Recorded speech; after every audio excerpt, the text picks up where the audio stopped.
Here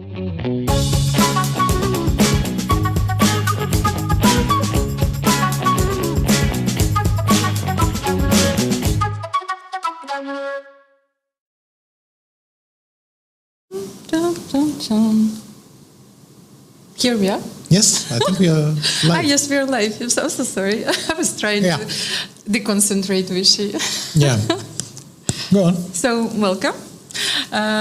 Well, the World Team Chess Championship has reached its final stage, and it will be a knockout tournament. So 8 teams has qualified for the quarterfinals. And today I am looking at Vishy as an adversary, yes, because India is facing France, you know.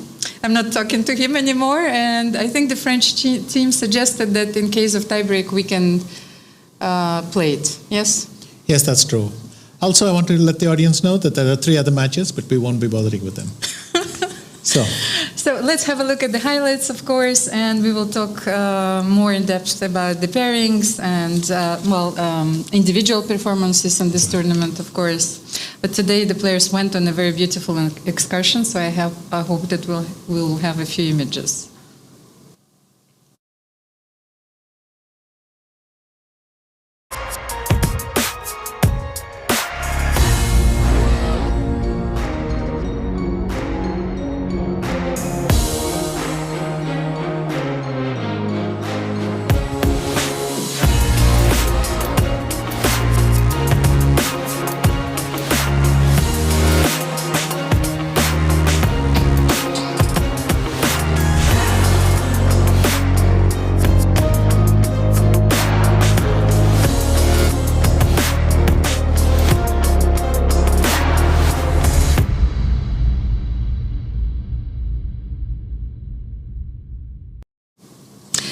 So you've seen the last images from the playing hall. We will jump straight into the playing hall right now. The games have started.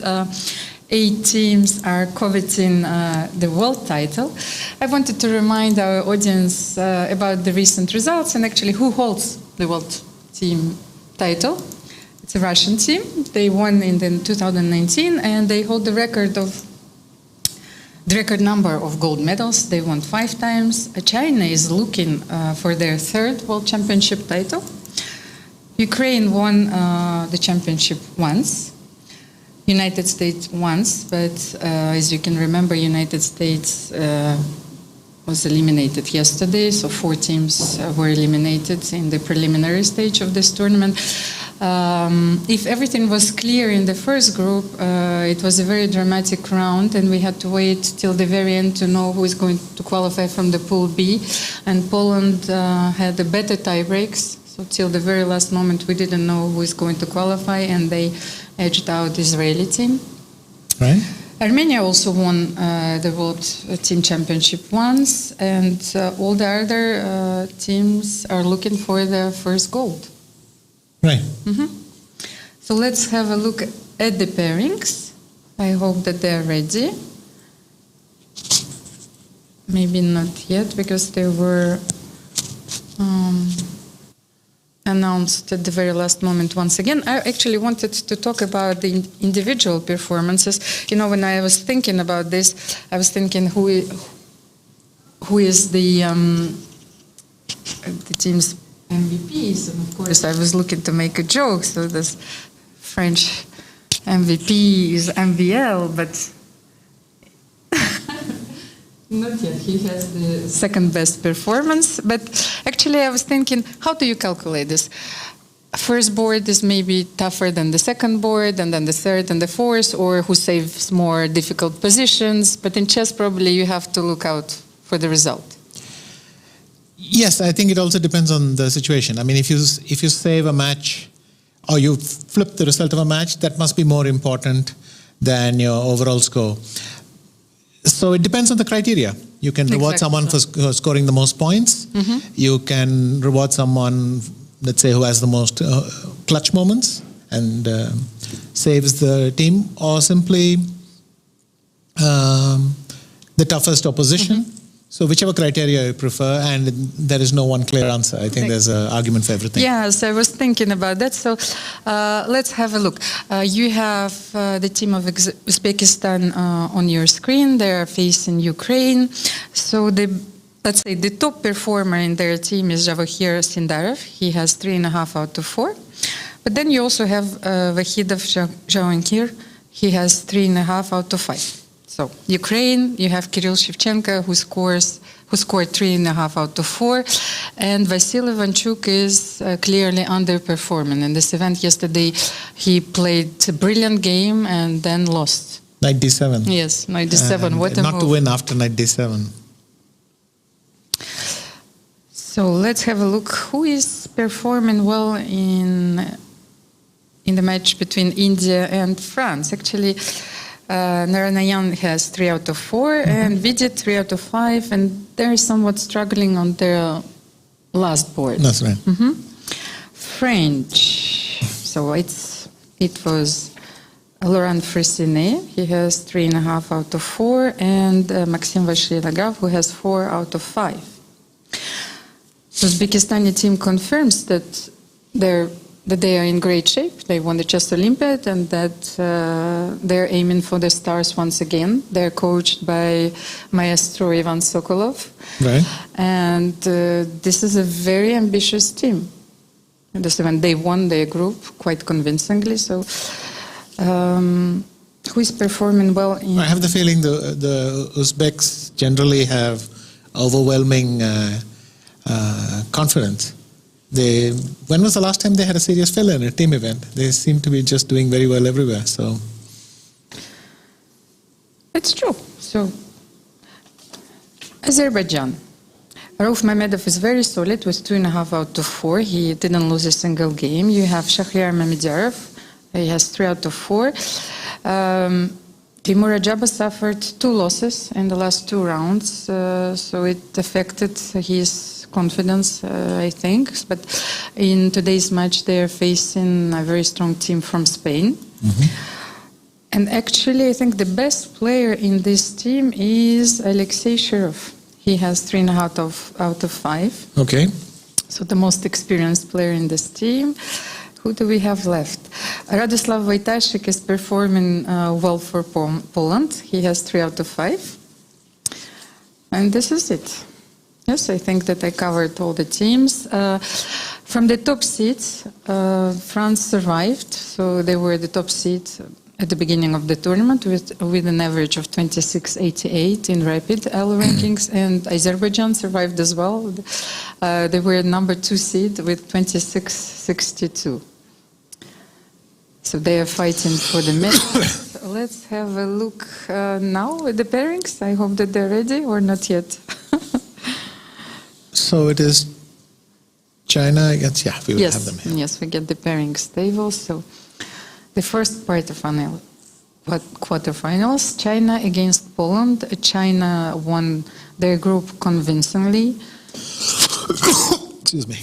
And they are facing the 4th place finisher from the other group. That's the way that the pairings were organized in this event. So what do you think about this match, Visha?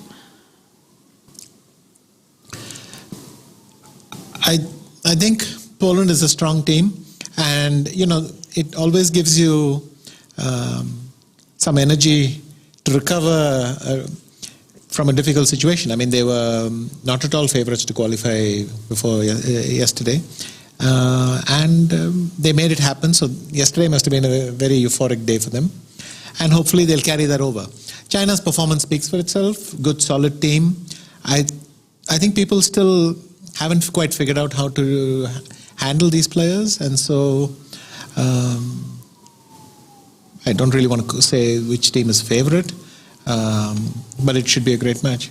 So it's quite, but this match is very close actually. Yes. So it's very intriguing because, of course, we will show you the format, but each team plays, 2 games. So they, with reversed colors, 2 matches, and then in case of a tie, there will be a blitz tiebreak. Azerbaijan is pitted against Spain. Don't you think that Azerbaijan is a slight favorite in this match? Yes. They are more top-heavy, if you like. both Mamedyarov and Rajabov clearly have spent more time in the elite. But Jaime and Anton are the kind of future hopes of Spain. The most experienced player of them all is Alexei Shirov, but he's only in the third board. I would probably tip this slightly Azerbaijan's way. Also, they're all rapid specialists, and it showed in the preliminaries.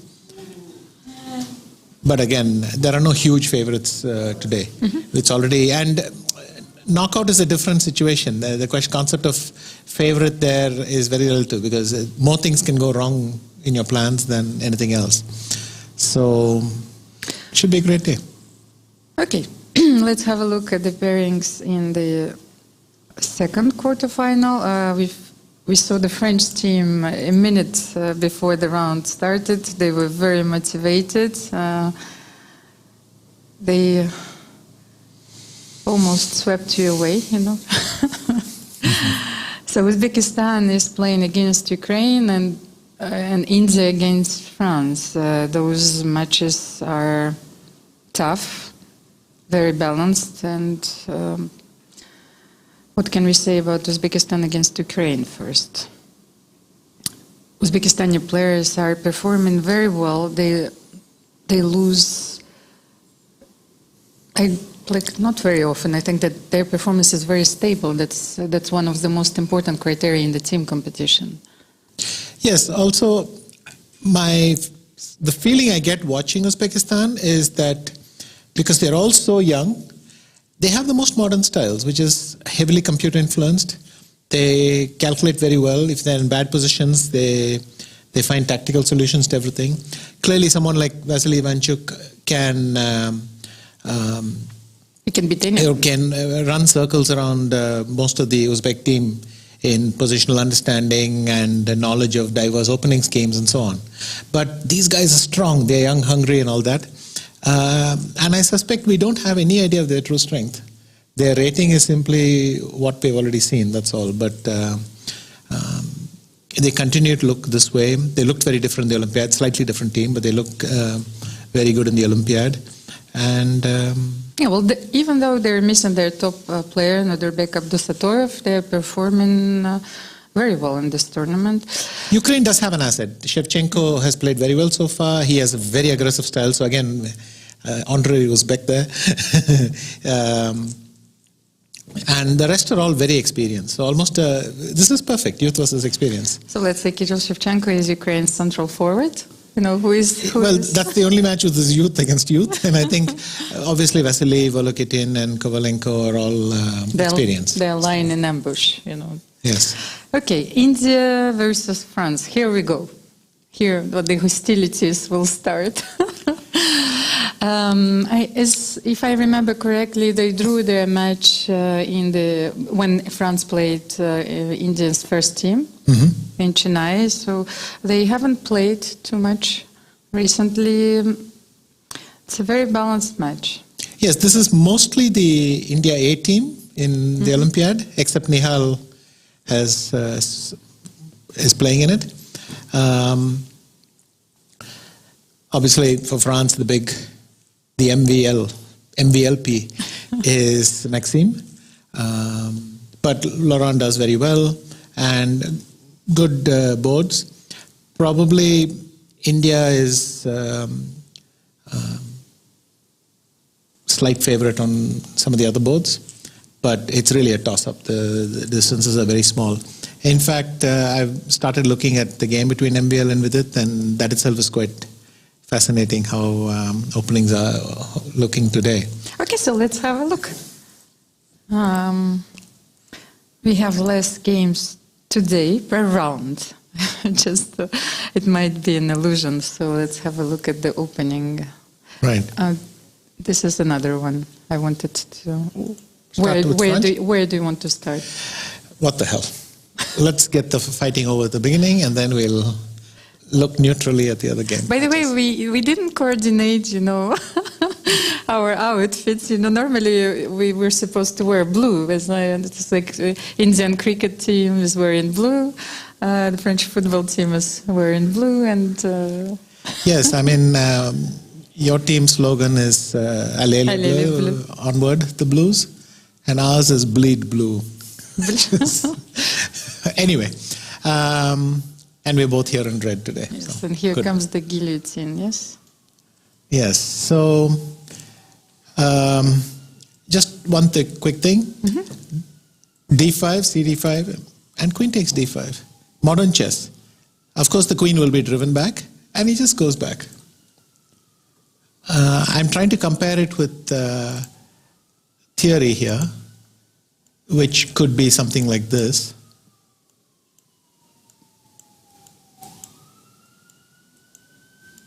Normally the black knight would go here, but imagine for a second that you went knight f6. That's what has happened. In fact, we have transposed, though it looks like the queen has jumped back and forth, all we have done is the knight goes back to f6 instead of b6. But anyway, it's funny that black is willing to toss Dermot. There's not much white can do about it. And Maxime had a move, which, I mean, I would have thought that the move is b3 or something like that, but e3. But first of all, we need, if I might ask you a question, maybe we should concentrate a little bit on h6. Yes, just to explain it. Why h6 in this position? First of all, it's sort of, it's Dragon Sicilian with the reverse colors. So why h6 in this position? My guess would be if I go bishop d6, you could maybe play d4 right away. And then e4, knight g5, yes? Yeah, e4 is never on the cards, I think, normally, because you'll just lose it. But here, white gets perhaps an edge. So now think that you play h6 and say, what's your move? And white does not have d4, so you can either play d3, in which case you then develop. So it's just a useful move. H6 is not the worst move to make, and that's what has happened. So some minor details like this, but we still have a very interesting English position. There are, 17 games? 17 games, and none of them were played with e3. Yes, and it's even Wesley So against Carlsen. So Yes, I had seen So this Carlsen, recently. yes, that was the game where e3 was played with the idea of playing b4, which is a standard idea in this opening, but then e3 was played. And probably there are a few games... Nihal has played it with black as well, so this might be a team preparation thing. Probably. Or even a team conversation, Yes. so who knows. No, I wanted to say there could be a few games in the correspondence database. Here, well, e3 seems to be a novelty. Okay, Maxime has level. gone d4 here after bishop d6. So bishop d6 and d4. I mean, black can castle. He can also take on d4 and say, what's the big deal? So, the next game, this is these modern lines in the Sicilian. So white is playing a Sicilian with a tempo up, and therefore uses schemes which would be slightly suspect. Just reverse Sicilian. Reverse Sicilians, but therefore white has an extra move. Bishop e3, bishop b6. It's easy to think that black has solved his problems, but in fact these games are quite popular. See, h3, important not to allow Bishop g4. Bishop g4, and then the fight for the square. I will remove some arrows. Castles, rook e8, knight a4, knight d4 takes. I suspect all of this is well known. I mean, there are many plans that you can use, but I don't have anything special to say at this point. White probably will continue queen c2, a3, rook c1, and so on. One thing is black has double pawns. So if I were to play b4, let's say, after that the c pawn could not come to c5 very easily. And that means that potentially I could play d4 a bit later. But I was thinking about c5. Well, let's say you would play queen c2. Should I consider c5 here, or where it's a weakening move? Because I want to cement the center, of course. That's true, but the question would be, could I play b4? So I was thinking, can I simply play knight g7? You could, but then I don't know, I could play rook AB1, I could play rook FD1, and so that if you play CB4, I play D4 immediately. Any number of waiting moves would be good, rook AB1, let's say. And I think the problem is what's your next move? How are you going to get your bishop on C8 out? Yeah, exactly. And this might be, so this is, I think, the danger in the position. So black should probably look for some other plan. One idea is to maneuver the knight a bit around. Knight D7, F8, E6 looks like a nice destination, but you might not be in time. If I do this, then if you go knight F8, then boom, I'm there first. That's why I wanted to play C5 in the first place. Also, just keep in mind that after queen C2, knight D7, if I play rook F C1, let's say, I could even try with the other rook. You should not play C5 for the reasons we outlined earlier, but C6, and then try to reverse the knight to E6. And if I play D4 here, then your intention is to take and to play knight E5. Correct. Yes? Here I would take away the advantage of the two bishops, which you don't want to give. So that's why I'm always trying to play rook FD1 or something before D4. Okay, let's see how that game develops. And then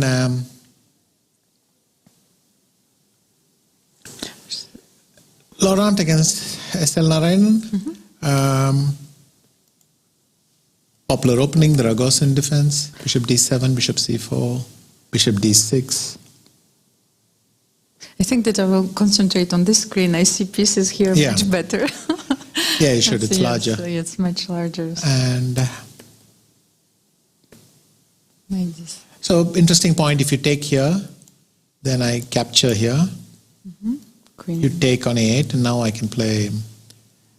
Can you play? Maybe C6 is good, but the Bishop obvious F3. answer is why not bishop F3, GF3, and let's say queen G5 check, king H1, queen H5. Now you cannot play bishop E2 because of E4, and then The bishop is it's hanging. pinned, but you might be able to play rook G1, queen takes F3 check, rook G2. In which case it suggests that black's compensation is going to be somewhere else, maybe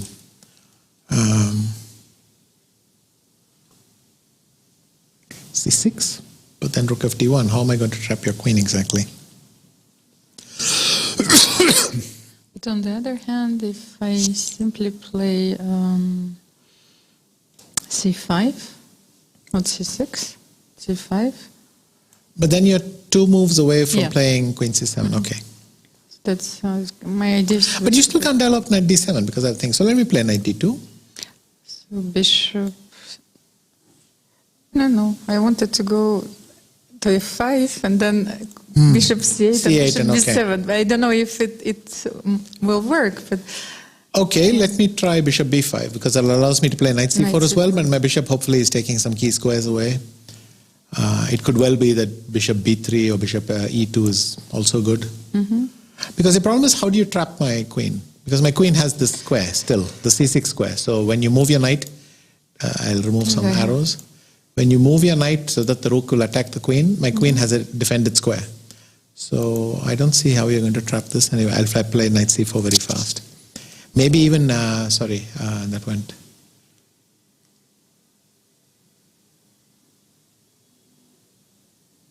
Maybe even B4 somewhere might be useful, but I would rather play bishop E2 first. So queen B3, bishop F5.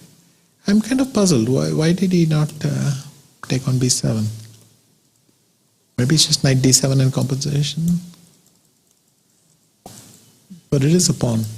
Let me check if I probably have also a message. Not yet. Okay, let's have a look at this bishop F3, GF3. Is there something better we can do?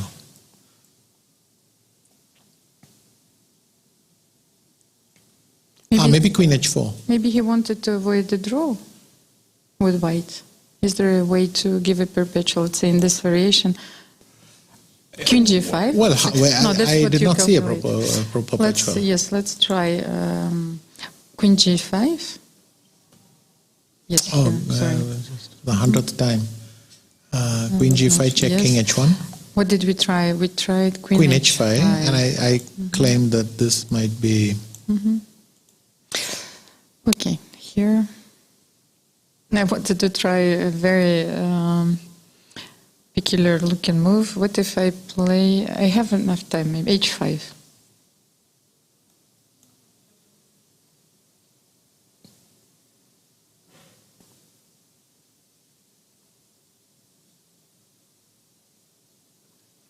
So I wanted to use this moment while your queen is still there. Okay. So h4.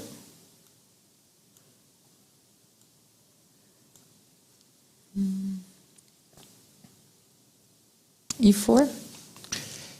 But then I'm going to go queen d4. Oh yes, with the tempo, yes, of yes. course, of course. Then queen g7 is a threat, and if g6, I'm in time with queen d1. Yes, okay. I don't have enough, but even then, even h3 was kind of working. Yes, of course. No. This was a very speculative try. So I'm wondering what was going on. Maybe it's knight d7, and there's just some compensation with the rooks coming to the right squares. If I take this, I don't know if with the queen or with the pawn, but now I'm threatening rook fb8, collecting this one. But I think if you here you don't. Maybe you should try knight g3, not knight g6. Mm-hmm. Okay, but then queen b3, f5. Why not? Let me go here. Mm-hmm. Queen b3 back.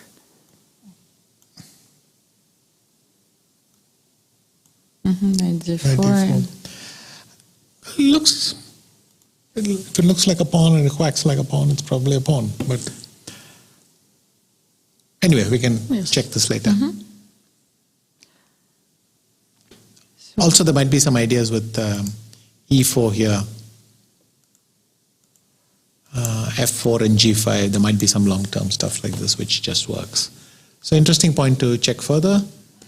But once again, it's very easy probably to say, if you are armed with a computer, that queen b7 is a very good move. But from a human perspective, it feels dangerous. Of course it does. You have to be very sure. Generally, when I'm going off on these trips, I mean to say that at least one side might know what he's doing. Well, at least one side might have checked at the computer and one side. My assumption usually is one side could have checked it and one might not have. Obviously, it's a different story if both sides haven't looked at it. Okay. And finally, Sasi Garamian. I think I was scanning this position. Essentially, it's like a queen's gambit declined.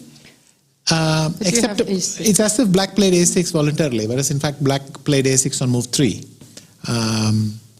instead of somewhere here. So castles, queen c2, h6, bishop h4, rook f8. And I wonder sometimes, does a6 move clearly dissuades white from playing a3, b4? Because then black has already prepared the blocking it on b5, which would suggest that then you must immediately shift plans and go for f3, e4. But maybe we should mention this, that one of the most typical plans in this position is the minority attack with a3. Not the minority report. No? No. Minority attack is with a3 before. But then the move a6 almost always come in handy. So that's why white shifts to another plan. But it's also we can mention that now knight a4, c5, these squares are a little bit softer, so it allows white some other plans. Anyway, Sasi seems to be happy to do this. And then this surprising move b5, because this is really weakening these queenside squares. And I didn't see what is the need for b5? Perhaps the problem for black is that knight g6 is not happening because there's a battery. And how else are you going to, you can't play g5 really? How are you going to break out of the setup? You can play bishop e7, move the knight. That's one idea. Bishop e7, knight e4. But bishop e7, I could have f3, and then if knight h5, I go bishop f2, and now I'm getting the great e4.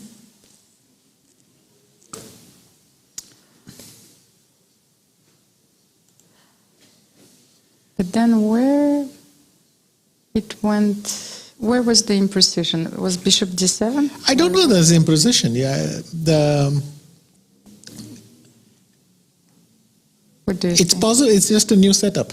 And I think that's the thing. I mean, you play a6 on move 3, you're not really looking with the queen's gamma decline. There are elements you borrow, but you're also spending off on your own. So b5 has happened. One problem is white would like to do this and get the knight to a square where he can get to c5, but then g5 works because takes, fg3, and then you have rook takes e3. Even though queen f2, you go back, but you defend the knight and you're a pawn up. And I only need one more to play king g7, and that's okay. So he can't play knight c1, knight b1 with the idea of knight d2, knight b3, but I think black just goes rook c8 and tries to play c5 right away. I like white. Yeah. Because even if that happened, even if I did this, it's just nice for white. No, I meant to go to b1, excuse me. And then next move either knight f3 or knight b3, and I'm coming to d4. Yes, you have this lovely square. Yes, so rook a d1. I would feel uncomfortable playing b5, but maybe I'm just behind the curve. If only our viewers would know what is going on behind the screen every day. That's, so let's. We have friends coming in, supporters, and so it's not. This looks like some nice forced line. Bishop e3. So normally, in order to stop bishop f3, white goes knight d2, but then there are dozens of forced draws here. Not this. I'm sorry, that was a mouse drop. Knight I'm d4, so glad that you are f5, responsible for the mouse. I take command. So it usually goes like this, but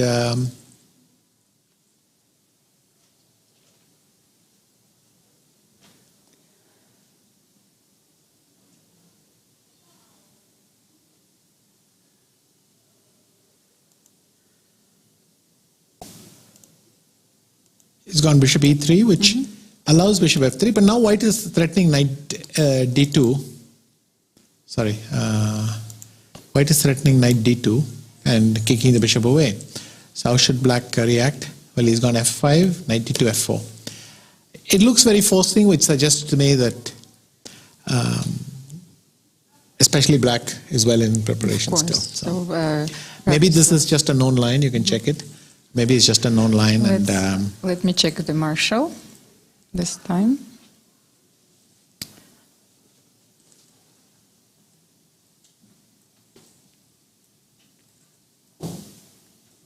But by the way, when you play the Marshall, of course you're fighting for the initiative, but you're looking for the compensation, and then it almost always ends in a draw.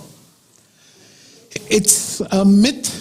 It's a myth that you're fighting for the initiative. You're playing a line where there are hundreds of forced draws, from simple ones to complex ones, which you must know well. You must know them very well. But in fact, with good knowledge, there are no fighting variations and there are no passive variations. There are just variations. You know them well, you'll know when to create your chances. But every line which succeeds is built on a point of no return and waiting for your opponent to make a mistake. So there has to be some break in the logic before thing. So the Marshall, you could say it's an aggressive opening. You could say also it's an equalizing machine. So. Okay.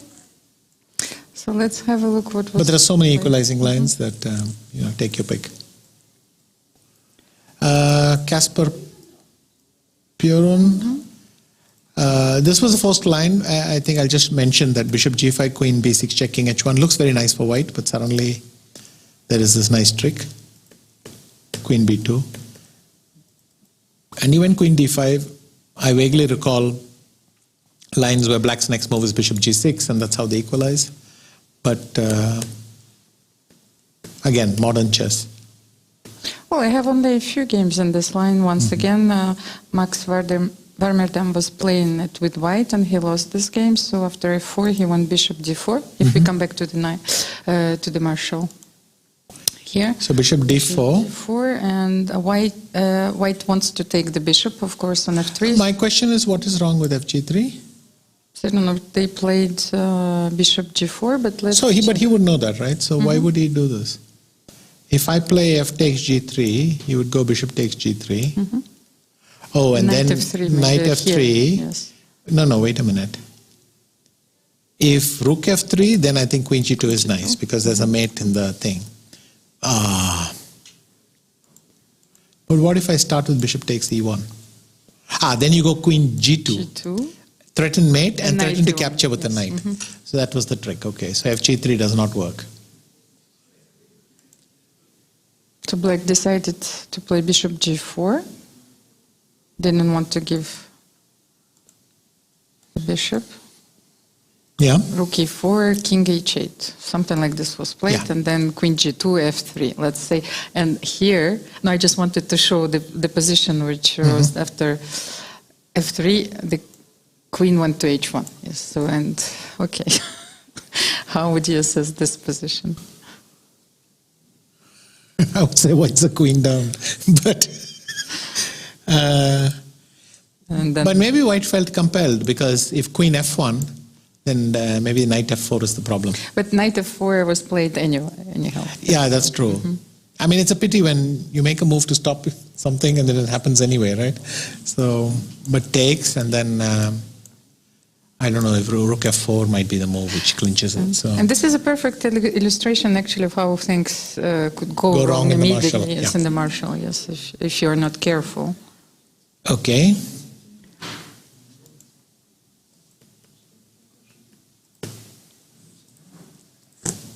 So what did he do after f4? He's still thinking now. Okay, let's look at the third game, e4. Chucking a pawn. But what opening was this? Is this a Grunfeld with c6? No, no. But there are new ideas like this, a4 and so on. And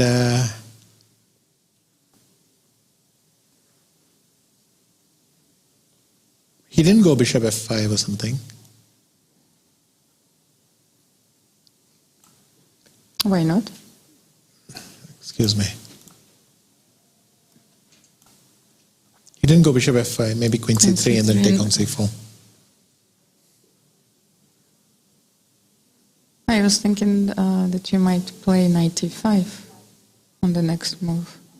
If I play knight e4 here, you simply take with the queen. Yes. Does it make any sense?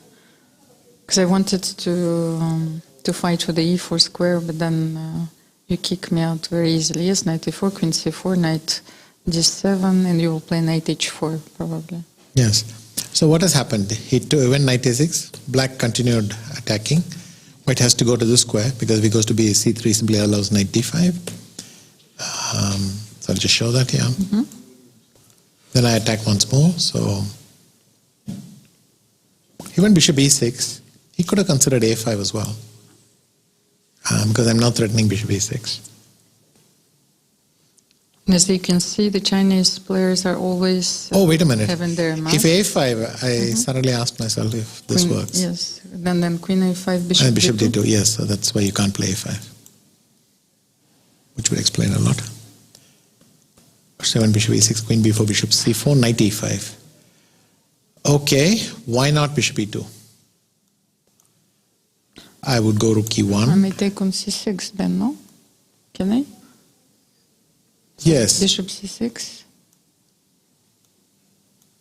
I'm not sure it works, but I will certainly try. yeah. What do you do here? Well, it kind of doesn't matter because wherever I go, you'll do this.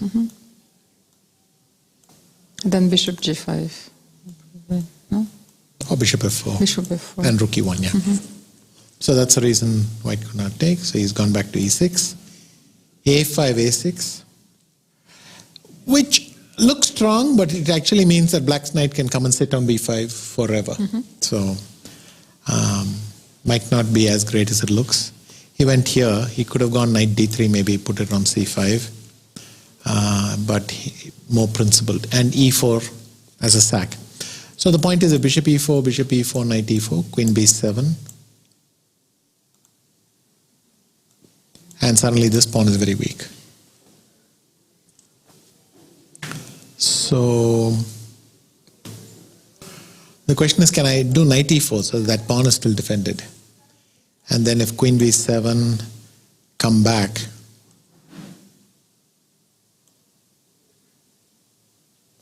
and you can come to b4, or you can go to d7 or something. So a couple of options. I would suggest knight e4, because I would rather keep that bishop so that c6 doesn't become indefensible. I was trying to understand if even if you take bishop e6 on b7, yes, that looks like a very strange Alohin to me, you know, with different pieces, where this weakness on b2, on d4, and on e5, they might actually compensate. But I'm struggling to find the precise move order here. I'm struggling to find a connection to the Alekhine. No, but you know, yes, okay. It's when you play the Alekhine and you will play the variation with g6, and then you have the same structure. Sure. But okay, this is a very fine extrapolation. True. Okay. And that leaves the fourth game, which should be Gumula Shimon against D. Lee. H4, H4. What do you think? And the white king is on the other side, and there is no danger of any attack on the queen side. B5 is not happening. I mean, should be massive for white. The only thing is white's natural expansion isn't happening. How can I go about it? These ideas in Caro-Kann. Yes, they do. So maybe it was. But that's with the double def pawn, so I don't know. Mm-hmm. So what should white's plan be? Should he go queens? One idea would be play rook h1, f3, queen f2 to defend this pawn, and then go for e4. Another could be to play queen e2.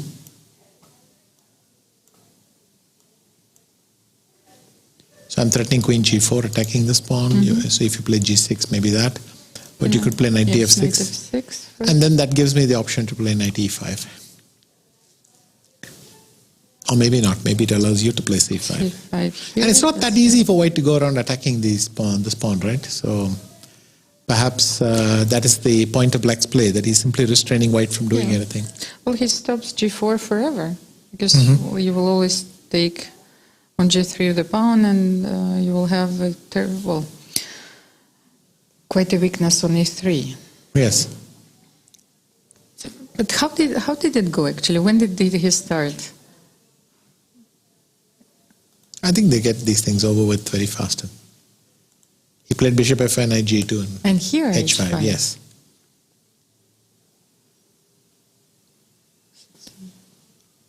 As they say, the computer made me do it. Well, for the first glance, it looks very intriguing. So let's say... Modern chess seems to be a constant assault on what we learnt as kids, no? And well, this I agree with, of course. No, but here I understand. Whatever they told you not to do, do it. So. Because knight g2, of course, first of all, it doesn't allow you to make this setup if you want to castle short, g3, bishop g2, non-castle, and then h5 is perfectly justified. But then, if you castle long, maybe it works as well. Yeah, I think the point of that pawn on h5 is also when it goes to h4, it removes a key square for the knight. And g3. So, it's direct.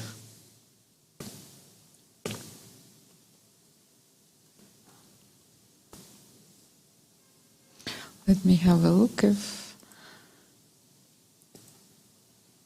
there is a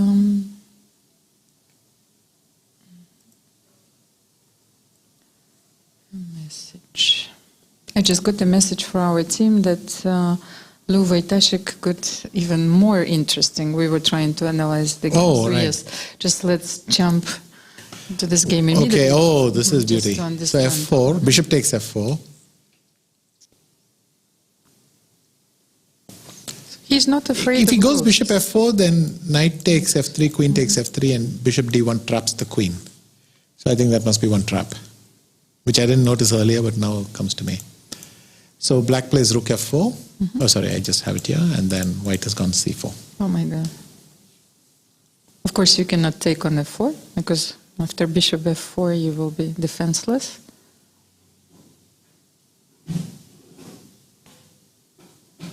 Maybe we should show it also for our audience who is less experienced. Yeah, so gf4 doesn't work with a queen g6 check or g4 check. Even queen g4 is winning. You see, I was thinking about bishop f4 mate, but then you'll have h3. And then queen g5. Then you go queen yes. g. No, but I can take knight takes f3. Ah, knight f4, Yeah, of so- course. Then queen g4 is the Yeah. first. And you cannot take with a thing because I take with the rook. Actually, you could try this. You get 2 pawns plus. This looks like a decent try. What is wrong with knight f3 actually? I was thinking the less experienced audience, including me, this. This looks decent to Looking me. all I'll play bishop questions. d1. Once I think I have 2 pawns for. But let's say I will play rook f8. And queen f3. Queen e2. And you're going to play queen e6 next, yes? Yes. Changing queens. Maybe c4 is more convincing. Perhaps. He thought that this is winning. So let me have a look.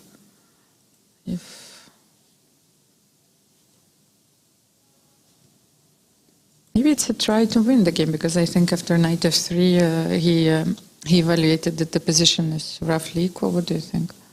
Yes. So what happens if I go bishop b4? You'll take. I'll take. Whereupon he wants to do something like check. And I don't know, rook e7, but I have bishop takes c6, so can't be that. Wait a second. Bishop b4. So you want to play knight f3 now, yeah? Yes, maybe now I can play knight f3 and bishop b1 is no longer a threat. Play cd5. Yes. And if this, I can do this because when you capture, I a pawn up at the end. So maybe that's black-white's plan. But then what is the line for c4? And what is the theory after c4? But there is no theory. Okay, Like, so then this was an important find. Because we were analyzing this position and then only 3 games were played. Well, I have to go to the correspondence database. Do you want me to? Yeah, it could also be that there's simply other lines. I can go rook e8. Because of knight d2, I have this move bishop h3, kicking your queen back to h1. Because if you go queen f3, I can just repeat. Let me check it. So perhaps there's a f5 plan. But on the other hand, it is kind of known, so I'm curious what the line was.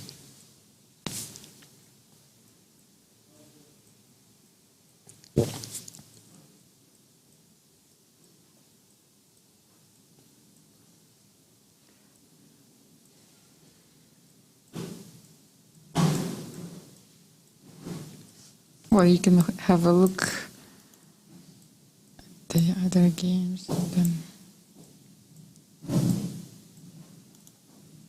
Okay.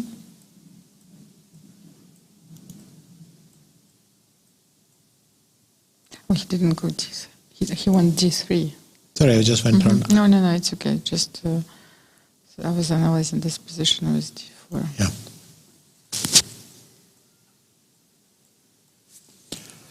Okay, doesn't matter. It's more enjoyable, I think, to figure out Of course. the situation that they're in. Especially if you are playing this position for the first time.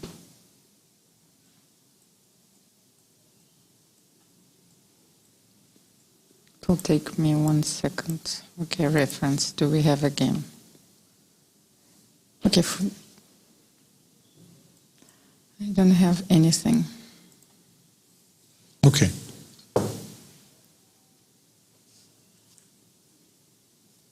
So what can you do here with black?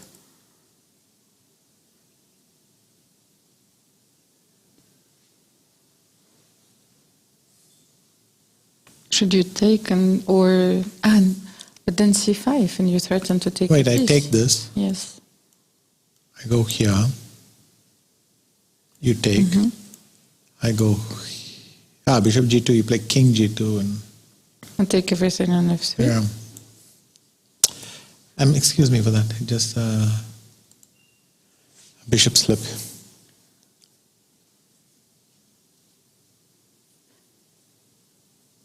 No, it's a pity you cannot play here rook g4, but because it will take on f3, but rook. So, Almira wanted to do this. Yes. And then play rook g3 on the next move because there's a mate It here. takes like 300 moves to. I think these are called helpmates. Yes, exactly. But those are beautiful mates, sometimes. It's not very I can't often. play helpmates. I mean, I find them very hard to imagine that there's a perfect way of losing. And so what I meant was bishop g2. If queen g2, rook f2 probably works. But king g2, rook f2, rook f2, bishop f2, and then... But then queen h2? I don't want to take the Yes. thing. I wanted to play dc6 check, king h8, rook e6 or something. Then play rook f1 and claim that my pawn on c6 is very strong.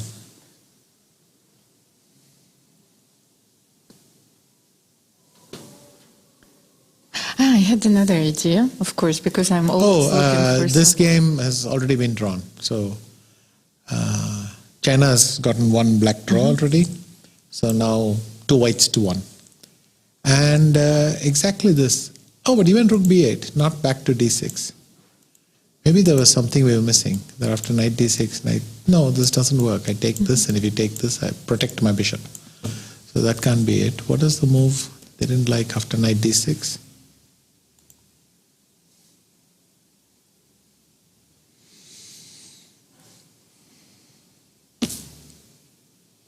Maybe just thought queen b4 is pleasant or something.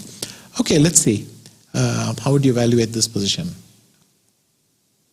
I mean, my assumption when I saw it was that white is much better, but... Have to look there. Yeah. What are the moves we could do?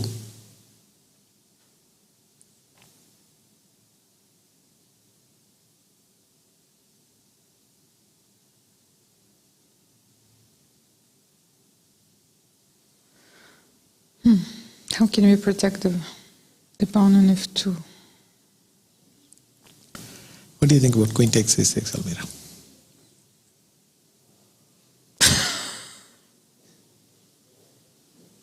Okay. I was hoping for something more than a laugh, but it's that bad, huh? Well, but let me calculate first. Okay.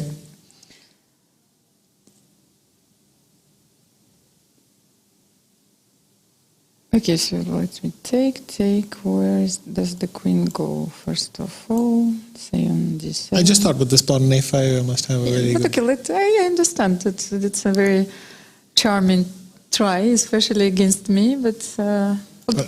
If we keep the queen first, let's. What about knight f2? Because if you go knight d8, I go Yes. knight d1. And then I come back to c6. And then a6, a7.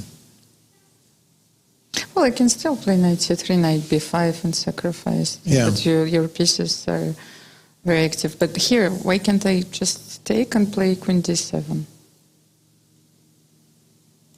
Think that this will be enough? Bishop b4, less position. a6, a7.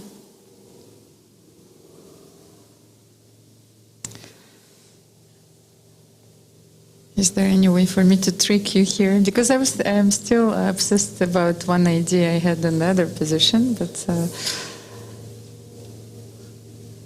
looks very strong. But okay, rook c8. You just ignore everything.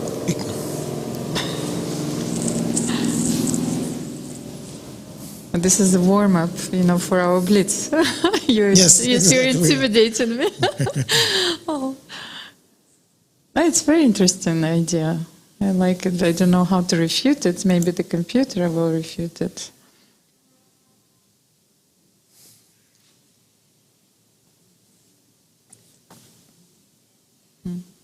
He simply played bishop b3. But can we get back to the marshal just before I forget everything?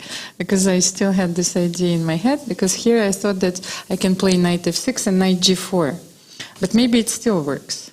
So you'll play c5, you will take the piece, I'll go king h8, and then if you take, I wanted to... Okay, how can I start it? No. Wait. There's no way for me to... Knight g4 is simply play h4, yes, and that's h3, yeah. H3. Okay, it doesn't work. It's nothing works. Yeah. But rook h4? Yes. When? After knight. Yes, with the knight. Yes, maybe rook h4 first. No, with knight on f6. Here, like with the knight on f6, maybe c5. Let's say, take, let's make it work. Never works, so rook h4, yes? But knight f3, no? And then I will... queen f3, queen h4, okay. No, it doesn't. No, queen work. f3, gh4. Gh4, okay, So. okay, you take everything you said. Yeah. No, this is too much, of course. I don't remember what to do here, but I have the feeling there must be something, there must be some theoretical solution. Because this looks too easy. As if black has just blundered with f5, f4. And black is still thinking? Yeah, that is what also gives me some pause, because black has spent a few minutes here. Okay, let's move then to which match we haven't covered yet. Shirov already drew against Gadir Guseinov, so it's already one draw here. Yeah, Shirov was white and he drew, yeah. Is this the fourth line in like 4 knights in the Sicilian? That's right. Yes, okay, then... but how do you get this draw? Okay, so this was this position. Is this the line with bishop b7? c5. So white is basically cementing black behind, but black finds a way out of exchanging the bishop.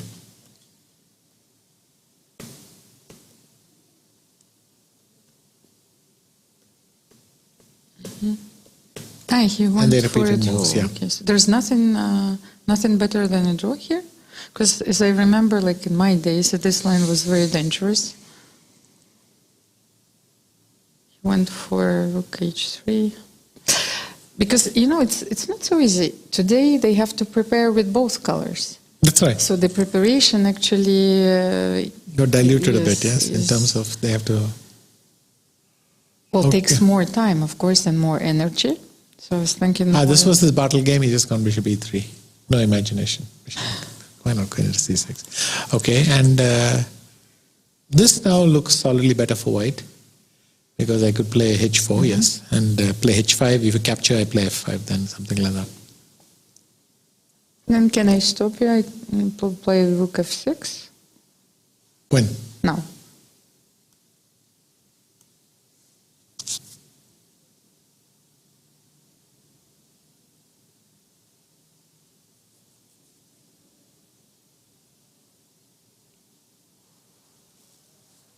Actually, D. Lee is the, because I don't think that I've mentioned this, he is the top performer in the Chinese team.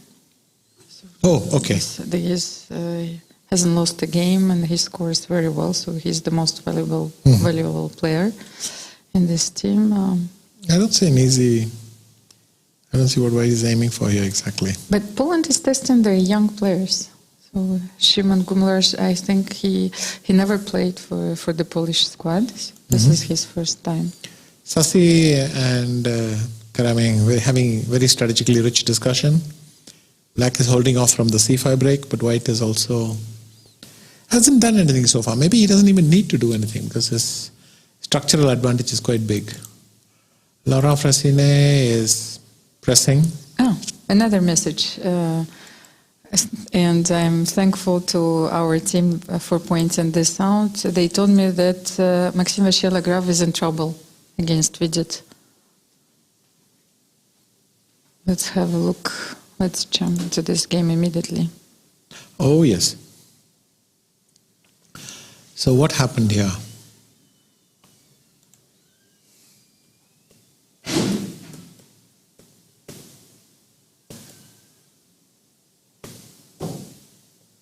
Oh, this is a clever tactic. F4, bishop F5. And if queen takes F5, then bishop takes C3, bishop takes C3, queen E3, check was the trap. So he must have, because after this, simple tactic. black gets to exchange the rook, the bishops.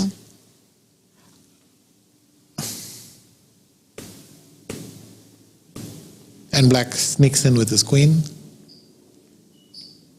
Well, and he was just in time to play knight e4. I was thinking that... What is this b4, b5, sacking the pawn? What is he hoping for exactly? If I play cb5, what does white want to do with the rook to justify this, giving up this pawn? But maybe that's just a desperate attempt to make a few moves. I'm not even sure if you have a useful move in this position. What can you do? Is really b4 and therefore b6 the best that both of them have come up with? No, but... So, yeah. No, I understand that black is doing excellently. It was just, it doesn't seem to me to be so bad that they have to play this. I mean, why was rook d7 not a consideration? Maybe he was afraid of this move, c5, and that's why the b4 happened. But the sequence of moves is quite mysterious. I don't really understand what's going on. Especially that after c takes b5, you can play rook c8 and bring your Exactly. rook I was thinking play. maybe his point was bishop d4 so that he could try to start probing the exchange of queens without losing this one. But then rook c8, yeah. Why b5? Why not queen here, for instance? g3. Oh, sorry, g3 is hanging, okay. But then I don't have any threats even after bishop d4. I need to protect this pawn. Yeah, that's... And queen g1 doesn't work yet because of queen e2 check. What does b5 accomplish? I just wanted to point out, of course, this is the tactics that you can miss, especially like if you play knight g3, because of this queen g3, of course, and you cannot take the rook. That's the only idea, of course, that you're going to be mated, so you have to be careful before collecting the pawns. So after b5, it simply takes b5, no? And rook c8. Yeah, I would help myself to the pawn. I mean, I could play c5 as well, but I simply don't understand why Maxime played b5. But then after c5, how do you bring your rook into play? You play a6, and then rook a2, like hoping to play a4 and rook a2? Yeah, that's one possible way to go about it. Because it seems to me that your queen is stuck defending e3 and g3.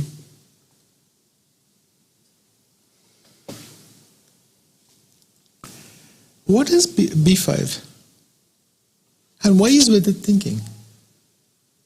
But he knows that there are a few critical moments in the game, but this is probably one of the most important. He knows that he is winning. Certainly it's responsible. Yes. Maybe I can rephrase it. What is he thinking about?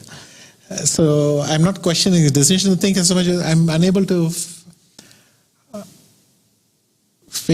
I'm unable to understand these last three moves. Why b4, why b6, and why b5? And what has white achieved with after cb5?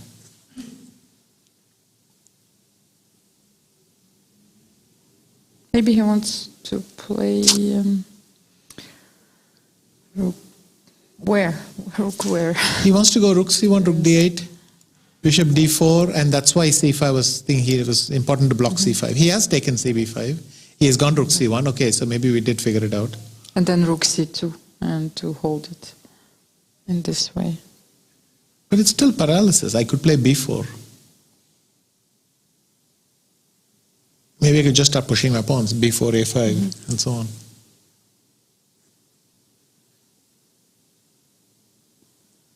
The French. Also, what about knight c5? I understand we're taking a lot of pressure off here. But on the other hand, I'm a pawn up already, so why not cash in? What I wanted to say is the French team and the Indian team, they both of them are wearing their uniforms, especially prepared for this event. Uh-huh. So it's always very nice to see, especially for French, France and India, they have probably the Indian Chess Federation, yes, on their vest and their Sports sponsors. Authority of India, SAI, correct, but they must have an India flag or something there. Well, he doesn't look happy. And then what is going on? He's gone rook d8, and now he will play bishop d4 because that must be the point. And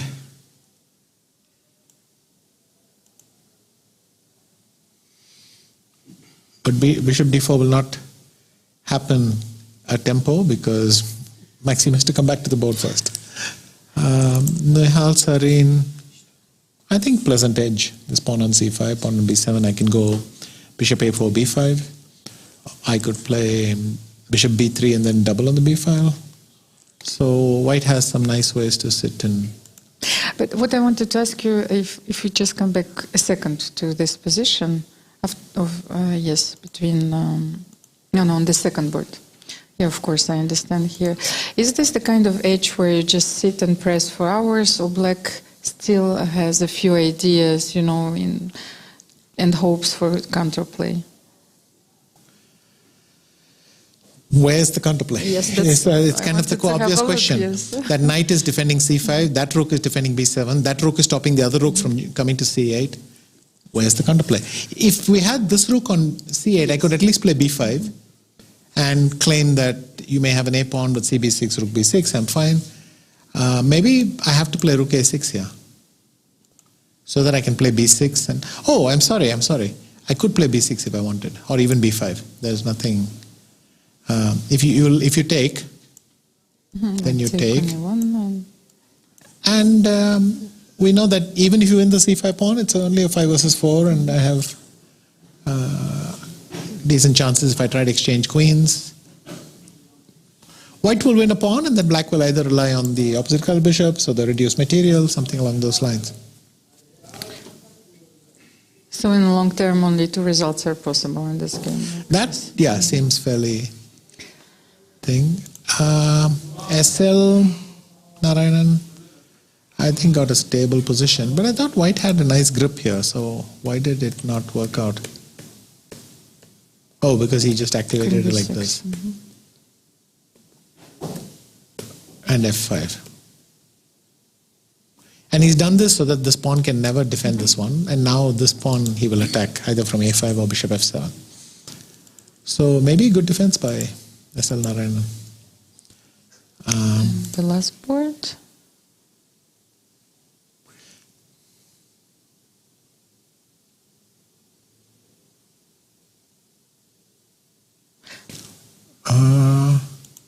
Sasi against Garamian. Okay, knight g5 at least solved the problem.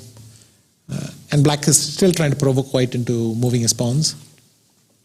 But white could already play bishop g3 maybe. Or bishop f5.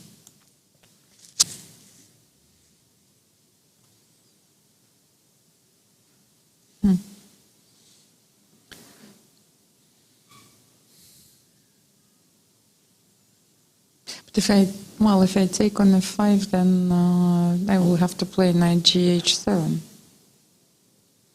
Yes, or bishop f5, queen f5. What else do I have? Because knight e4, I will take on e4. And other thing. Is there anything else I could do? What about bishop g3? Because again, I have to ask, why volunteer b5? Bishop g3, if you take, there is no sacrifice on h3 or anything like that.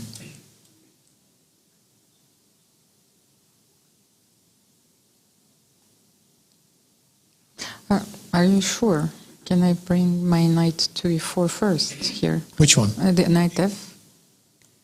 Knight d. Pawn takes. Okay, so if I go knight takes e4, you're going to play knight h3 now. Yes, that's what I wanted to do. Okay, let me take it. And queen h4. Knight g3. Oh, you now have rook takes e3 and very similar to the Alexei thing. Okay, so bishop g3 might be premature. I wanted to take first on h3, and then I didn't consider it at the very first. Yeah, that's what I mean. You can take it next move as well. Right, you can take it here or the next move, and then it's at least a draw. Yeah? No, but here I thought that you have bishop f5. Right, you are. So queen takes h3, take correct. First, and then. Okay, but it's just a draw. No. Maybe I have bishop f5 anyway. Rook g3. Oh, I don't have a perpetual here. No, but I don't have. I cannot cross that the f line. Oh, okay. So bishop. So you get a draw anyway. Even if I go here, you just go here, and I can never get get to the F file because then black captures. Okay, so it still works. Okay, I'm glad that something worked. Okay. The variation. I mean, in general, that's why I wanted to play bishop f5 to save h3. And to deprive black of any counterplay. Yes, That's this right. is actually very important because you exchange the light square bishop, which is what He has gone f4. So if knight e6 now white has also committed something. Maybe his idea is just to follow up with e4.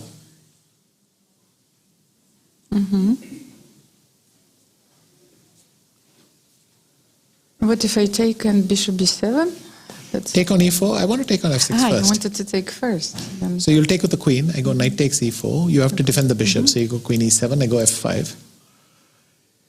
You can defend. I'll play f6. And then I go queen e6. And is there a knockout?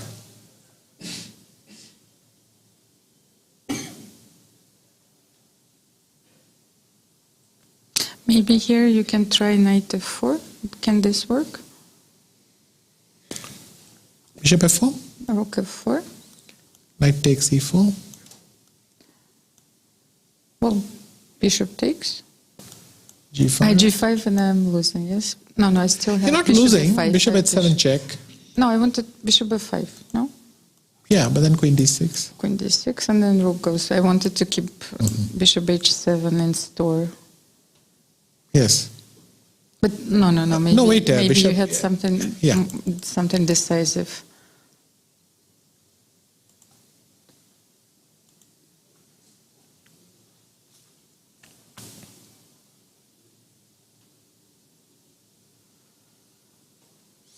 Okay.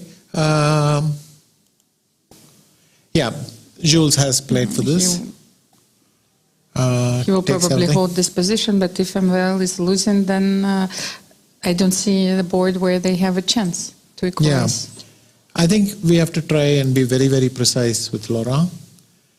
But I don't see it. If you take here, I take here, and then my rook is entering with your knight. Your knight doesn't have an easy way, clean way to get to d4. But maybe here I should go knight f1. Just to keep everything. Sure. Let me go here. So king f. No, wait. King f2, rook a4. And then rook b4, yeah? Okay. Yeah, rook b4.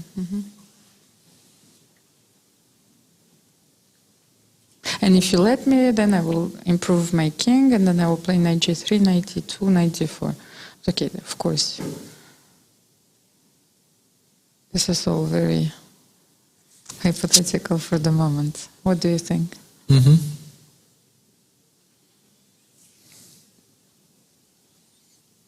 Let me have a look if there is fire on board. Shakhriyar Mamedov drew against Santos, yeah. Latasa, yes, so their match. So Spain has given away its two whites. Your strategy that you mentioned. No, sorry, that was another conversation with Alon I had today. The two whites have gone, but Timur looks worse. So far, this is a good match from that perspective. But let's have a look because I just and saw that there is a Mamedov, crazy position, yes, in this game. Okay, let's see what's happening. We haven't seen this one, yes? Or In a long time. I mean, knight b6 has come up recently, but you can see it's a dance to stop c4 and e4. So black is willing to repeat over and over. You're forced to play knight f3 to protect on d4, yes? That's why you don't play e4 immediately. I think you come back because your knight has run out of things to do on h4. Now if you play e4, because black has provoked h3, this will not work. So let's say take and h3 is hanging. Yes. So then white proceeds to come back. And now if you play g6, I might be able to do something like knight g5 or e4 and knight g5, I don't know. So, so bishop f5, rook e1. actually I'm having difficulty making this one up because if I go here, if you go e4 now, I play h6, and what's the big difference? I cannot play e5, I'll take on g5 and I mean, h3. unless you're going to claim this is good compensation, but it looks very thin. I can go knight e8, g7. And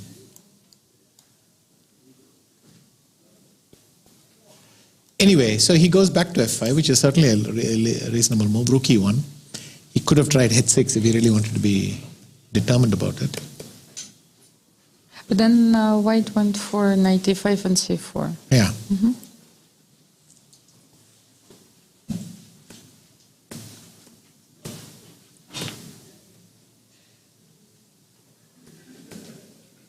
We have a ball of spectators here, I think, yes? Yes.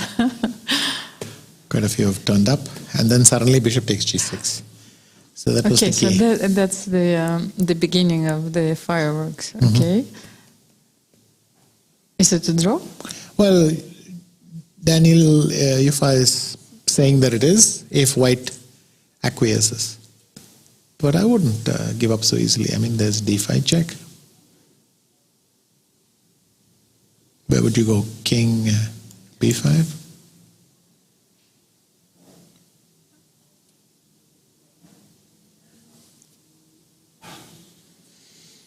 I cannot go a4 here. Well, it is funny. a4 here, a5, queen c3, ab6 discovered check, queen a5. So.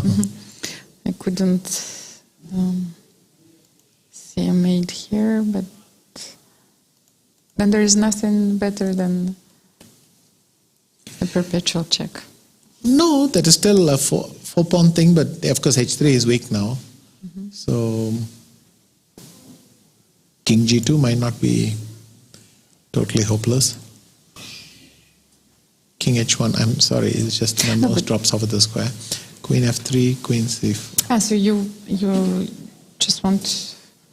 But maybe then your variation is better, no? d5, king b5. d5, king b5, then a4, king a6. And if you want to trade queens, then maybe you can do it on your terms, no? Here, like we analyzed this. I'm not sure if it's a better try. No, maybe king g2 here, where it's no, then you will take on d5, yes. Something like this, but the king is worse on a6, I was feeling, but I'm not sure. Could be. It's hard to evaluate that kind of thing so far ahead. What about simply king g2 here? Just claim I've got 4 pawns, I'm going to take my time and get there. Black will do... No, black cannot play knight d5 because of c4. Maybe he'll go knight c4 and try to bring some pieces over. So if in the variation, if you play d5, then you might lose the d5 pawn also. So you want to keep it on d4, and after queen c3, b takes c3 is a better, at least a better structure for the moment.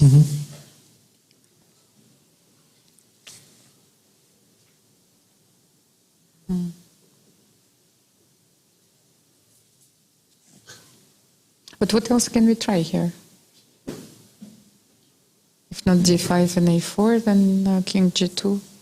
I don't, king g2 is the only other reasonable move.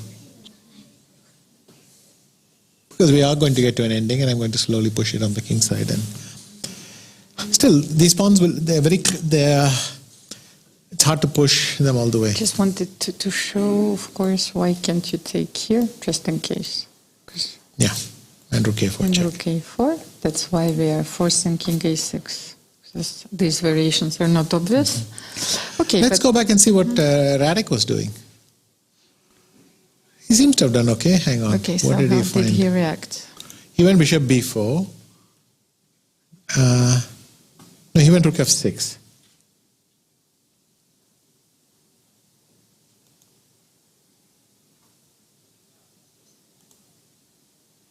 Which was the product of some deep thought. Couldn't I have taken on d5? So he has only 4 minutes left. Could I have taken on d5? Because if you play bishop d5, I'll play knight e4 based on the pin, right? But wait, then if I play rook h6, you will simply take on f3 once again. I'll go h4. No, I mean on the at the beginning. But here is h4 you have. Where? No, here rook h6 is almost always met by knight f3. Okay, of yes. course, we were losing. So you went here. So cd5 No, could no, have... wait. Yes, queen h2. It doesn't work as well. I was so excited for a second. Yes. Okay, well, I'll just point out what Almira was getting. It's normally a big threat, but here, of course, there's Queen H3. So he went Rook F6, whereupon this happened and Knight F4 happened. C5 check, King H8. And he went Bishop D1. Whereupon Black got to take this pawn, D4. Knight takes D4. But I think that was played already, and then what did he miss? Knight F3 back? Knight G5. Rook E3. Rook F8. And then... Rook D3. You're trying to kick the queen away, but then Queen E4 and Queen E2. Okay, let's show it, yes. So maybe... No, then Rook F3 doesn't work, yeah. Okay, so what happens is we are now thinking Knight F3. But I think that's the position on the board. Yes, Knight G5. In fact, doesn't Rook E5 end the game? Even Rook E5. Rook E5 is resigns, yeah, sorry, it's even faster, yeah. So, tough loss for Poland. And once again shows the Chinese players are playing great middle games, they have great opening ideas. And they drew the game on the second board, so Chinese players are leading. That means...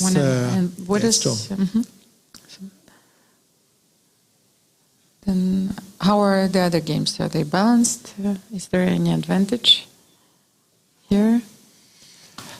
I think after A6, White is in no danger whatsoever. Whereas Black is still struggling with his A-pawn, even if he is able to control it. Here I actually have Rook B6. No, you can play Queen C4. If I take this thinking of the overload, but you get in Bishop F7 check and you're still a pawn up, yeah.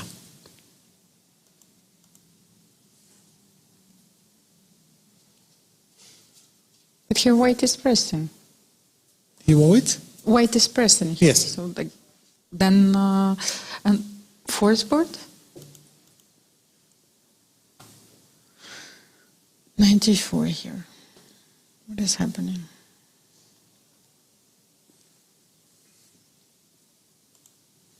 Let's see how that developed. He did go Rook F6.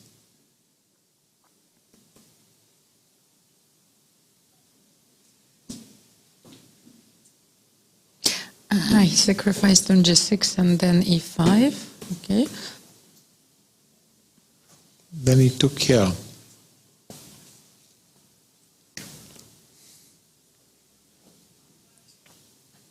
And if you take on G6, this is simply too dangerous. Take on? If White, like he took 94, if I take on G6, this is too dangerous, yes? So Well, I think the problem is you don't have a move against F5, right? Yeah.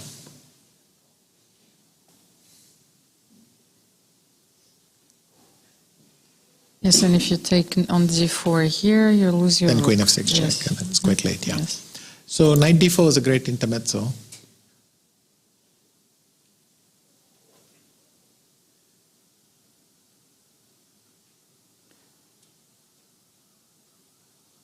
And Queen G2 probably, or are you taking Rook D4 first? Well, Rook D4, Queen D4, and then what do I do next? Yes. Well, Rook G4 to protect everything. Yes, but then I have Queen E4 almost any time I want. But then if you play Queen G2 there, I might take the Rook. Yes, you will. And I was trying to see if this could be made into some sort of compensation, but Because I don't see if Queen G6, I have Rook F8, and you no longer have F5 to your disposal, so this is not enough. Yeah.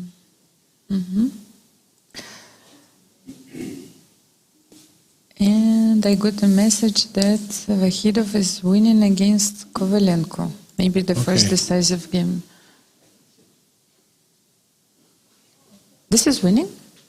What an interesting position. He sacrificed an exchange, and now he's collecting all the pawns. He took on f6. Yes, rook f6. It Okay, was- let's have a look. F4.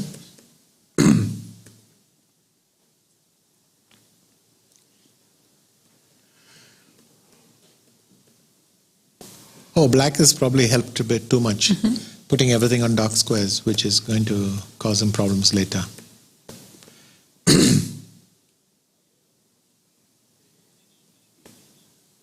And here, Such a the great beautiful move, exchange, yeah. Zach. King f8. The point is obviously d6. He wants to go rook e1 check. And rook g1. King f2, rook d1. There is no other way. Now I can take bishop b6 because you still cannot capture anything. Because if you take this, I have bishop Bishop c5. c5. But after this, how is the win? I take this. So rook g6. Rook d6, I'm pretty happy with even some bishop e1 because I'll get in b4, a5, b6. You cannot stop it. But what if you tried to... Rook b1. But then I just go b4 because b6 itself is a threat. In fact, that's probably what I should do here, which is after rook b6, not bishop e1, which I think, but bishop b6 first. You start with b6, Yes. and then let's say... You actually have no moves because if you don't play rook d7, I'm playing d7. No, so rook d7. Yes. yeah, and now I come back and I get my a5 as well. Yes, and my king is too Yeah. far away, of course. So this is winning. Yes. It was a beautiful piece, like exchange sacrifice, and are they winning in their match or the? Also, if you want, black could play king, no, white could play king f2. I don't know if rook c8 might make a difference. So probably bishop takes b6 or d6. That's just enough. Okay, so we suspect Vakidov is in winning. Volokitin is going to draw this. Shevchenko, well, unbalanced, but white could easily be better. And Vasily drew against Yakuboev. So at this point, Ukraine under pressure. Let's see how Vidit and... Oh, Maxim has managed to limp out to something like this.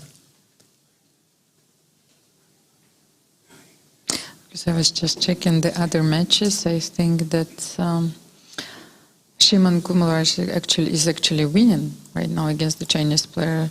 Oh, he played some h5 first, Yes. But I don't know how. Brilliant, actually. Okay. Let's have just a second, because we were analyzing this game and then... Yes, that is brilliant. So he went queen f2, fg6, rook d4. Black went queen b6. And now he had this left hook.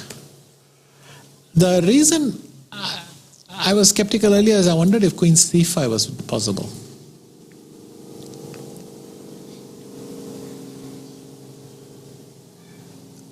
Or to put it another way, I didn't see the difference yet between these two moves. Queen b6, h5. Could he have gone rook h8? Well, he wanted to free his queen, but... I check. Because if hg6... Oh, I always do this. When I try to cancel a move, it drops it in some random square. And I go queen c5 check, all the while maintaining the pin. Maybe you have no way to improve. I mean, then it's Yes, a draw. you will always give the check on Oh, is it even a b6. draw? Because I can't go to the third rank. You have rook here. Yes. So I have to come to the second rank.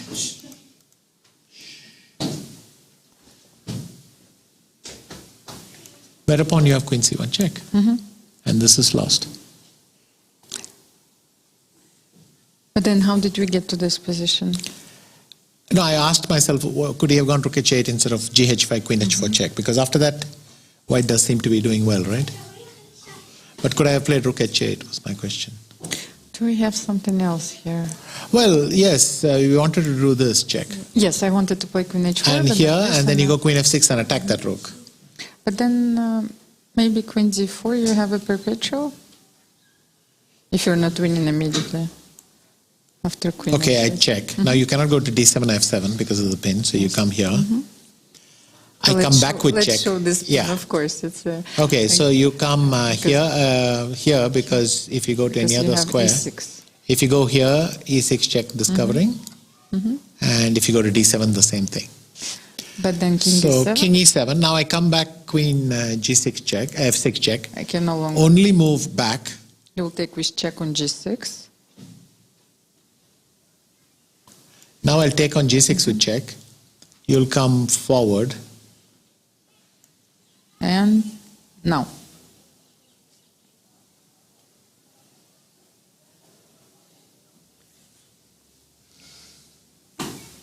Because if you, but keep your, yes, maybe if you keep your queen there, can you play 3 here? You don't have. And if I take Yes, this, so you need to take, and I wanted to play H6. maybe just H6 and use this as a defensive bet. No, but now I have Queen F1 check, King A2, Queen C4 check, and very important. Yes, King A1. That now with these pawns far enough apart, maybe that works. Okay, there's a lot of calculation, but maybe that explains this thing. So Queen B6 happened, H5, he just took the pawn, Queen H4 check, King D7, Queen F6. Again using this trick that I mentioned, because I thought he would do F5, just to get an E6 check. But he went Queen F6. Where is the position on the board right now? That's the current position. And black went Rook F8, offering a sack.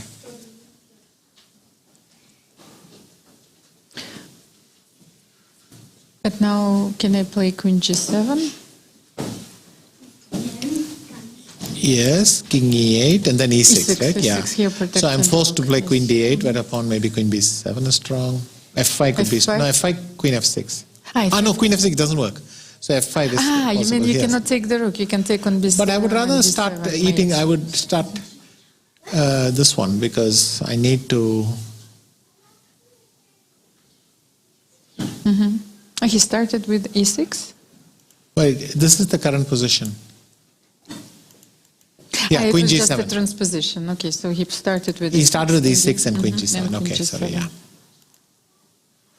Okay, but Now Queen D8 is completely forced? winning, no? Why? I don't see it. I'm still trying to figure out the win. No, I'm thinking, but after Queen B7 that you suggested, how are you? Queen D6. I couldn't finish the line. Queen D6. Because suddenly, once again, my breakthrough is not happening. Maybe Rook A4, but then Queen takes E6. Yes.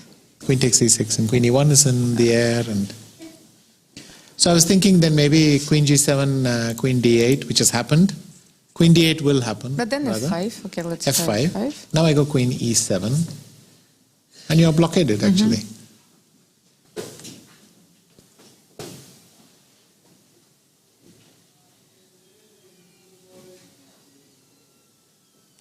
You haven't learned the Hebrew word for chaos in Israel. No, it's balagan.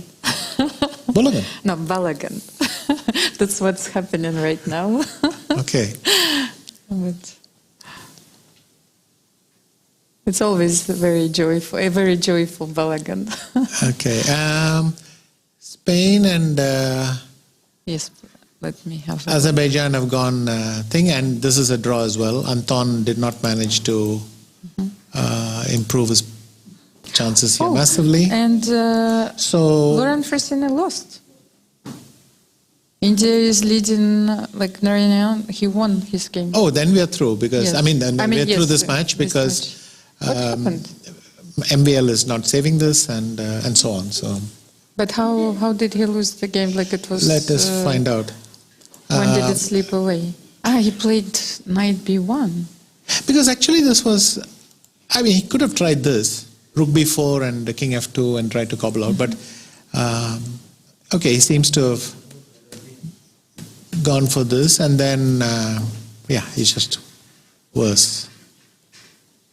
Because the point is, after a3, b4, that knight is loose, and the a3 pawn is a gem, because it is always threatening to queen. Knight e2, king f6, stepping away. Knight, if he had gone knight d4, then bishop f7 or rook c1, a1. So it can no longer be stopped. But I protecting think- with the bishop. And No, yes, this is of course, but I think maybe here he like forgot about this maneuver, like rook b5 first, then rook c2, and then rook d5. What do you think? Because I was It's thinking possible, like yeah. this, what did he miss? Sure. And it's a very important intermezzo, like you play rook b5 Wonderful first, game by yeah. Estelle. He could have easily been in slight problems, but he solved them effortlessly, and then we almost missed the moment when the game turned. Yeah. So this is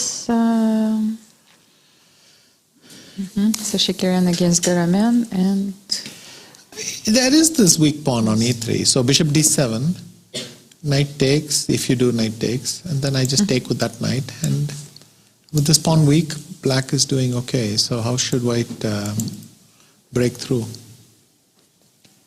But it doesn't matter if Vidit clinches it. So now knight c3 should be resigns, right? Because I'm threatening b2. yes, of course. And but now he played if a4, he played rook g2. no, a4, I think king c4. No, then a3. No, a3, then I have, sorry, so this doesn't work. Rook g2, let's... a3, king b3, yes? yeah, king Just- takes b3, yeah. just the right one. How are we going to wrap this one up? Okay, but for the moment, yes, he's defending. And how are they on time? 35 seconds for Vidit, yes, and how much for Maxim? Maxim has 5 minutes, 5.5 minutes, so he's okay. clearly going to blitz him. So he's getting nervous. He doesn't see a win yet. You know, he wants to clinch it. He's gone a4, A4. and Maxim will go king c4 maybe? No, but king c4 allows knight Check. d5. Ah, King c4 allows knight to d5. It also allows knight h. knight a2. Knight a2. But then- after knight a2, maybe rook g7 holds for the moment. No, it does. Sorry, getting a bit crazy. If you take this, then my point was that I Check. have rook c7 check, king somewhere, and then a3. So the pawns are rushing up. So he's gone knight a2. But even then, I can sacrifice. He has gone my knight bishop. a2, which is quite miraculous with 5 seconds on the clock. Yes, but Vishy, you know, even if the variation. So, that I you mean, just showed- look at 5 seconds. If it's 5 seconds, then that itself is going to decide the game. But no, now he has 20 seconds. Don't forget, they have Oh, 10 this seconds. is... yes. right. Yes, So this is a bit, needs to be updated. Okay, good. Tell me what you want to say. No, because even in the variation that you showed here, of course, it's possible, but I will sacrifice my bishop here, and I will, because your knight is a bit... No, but I'm not going to give you the luxury. I'm going to play knight c3 check first, Okay, knight c3 and then first b2. Can I do something like this here? You will can. sacrifice, of course, your rook. I mean, I'll play knight c3 check first, and then I'll just play rook c8, and the pawns are going to queen. But if you take on g7, aren't you winning immediately? Probably as well, but I didn't want to spend some time on this. Okay, some more action here. Knight a2, bishop e5, not Preventing giving him rook this c7. check, and he goes knight c1. Oh, brilliant, because if king takes b4, then knight d3 check is his plan. So knight c1. Maxim comes bishop b2. And now knight d3 is game over.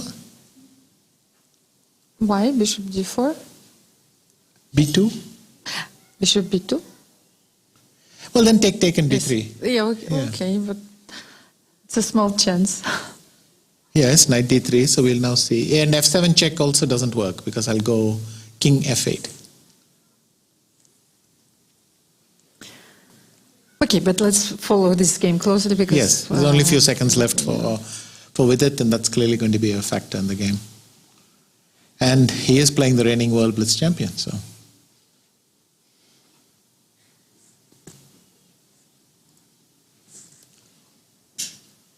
This is very important for India. It actually, Vidit has the luxury of making a draw and still India gets through. So, Well, they don't get through. There is no, a second match. Sasi is actually doing okay now. In fact, he might be winning, which is why it won't matter. Yeah, but now we've gotten to this. Knight b2 check. and rook b2 and just b3. It might be a bit misleading to our viewers because there is a second match which will start at Yes, 6. so they're only Of course, clinching yes. this match, that's right. b3, yes, and it's over. So they went for the variation Yes. that we analyzed. That we analyzed, and Vidit now has 30 seconds, so his situation has improved considerably. At 30 seconds, you don't have to shake and quiver. You actually can pause a bit. So.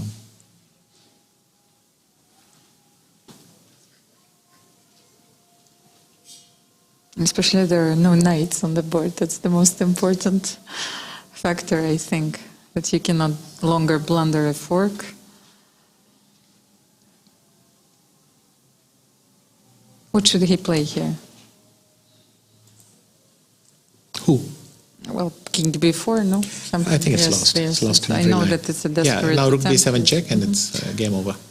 Sorry, rook a7. Yes, because rook b7 gives you king King a4, a4, yes, yes. of course. So you have to protect this pawn. Rook a7, yes. And And it king is on the a3, board. gf6, and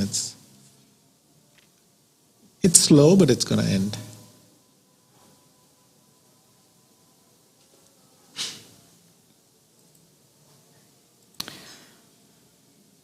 Okay, and I have... In which case, Sassi is winning position. so it doesn't really matter. Yes, I mean king g3, f4, e5, and it's game over. I have 2-2 in the match between Spain and Azerbaijan. So now Uzbekistan is still leading, and a few games are in progress. Okay, now Shevchenko is busted, it seems. And so Uzbekistan crushing Ukraine, first match.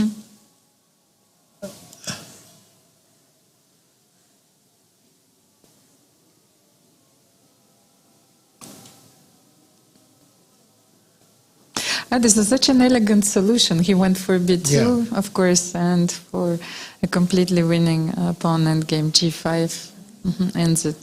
Yeah.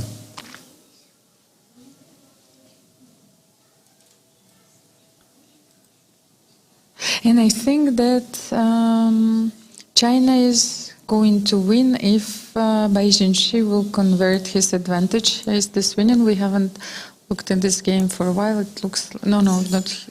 But Gumalats is winning. Yes, but then Chinese are still leading. They won on the first board, and if And this one game- converts, yes, that's right. If he will convert his advantage. So at the moment, India has already won and will probably win even more. Does the game points don't matter anymore, right? No. Only Irrespective of the result of the match, It doesn't right. really matter. So French are in a must-win situation. And Uzbekistan is pulling it in. This is a draw. This is a It's a draw. That's fine. But Shevchenko is losing clearly.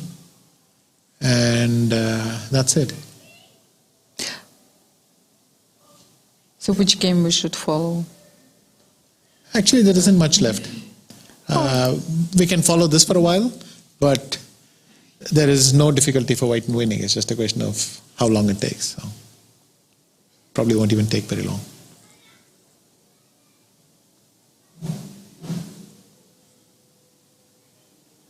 Queen g4, queen d3, queen h5, 7. Okay, for the moment, yes, he's just repeating. No, now he'll come queen e4, kick the queen. Okay. No, so but maybe he wanted to gain a few seconds. I'm Yeah. not sure if he was very short on time. Actually, he had a minute, which means he had about 30 seconds, but probably thought, I'm going to make it a minute in that way. Okay, And that's it. I think this will and now- rook g3 will follow. Black will resign here. So, despite Gubalat's, Shimon's excellent attempt, Poland unfortunately still loses this one. And I think so. The game just finished. Yes. Yeah. So do we have all the results, or there's still?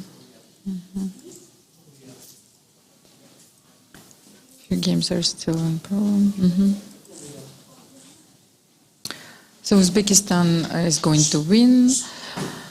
China beat Poland 2.5, 1.5, and India Beat is France. So they're probably winning here as well. Yes, yeah. on the fourth board. So 3.5 for India then. That's right. I will call the security Visha for the next game. I'm not saying anything. Oh, you're not allowed here anymore.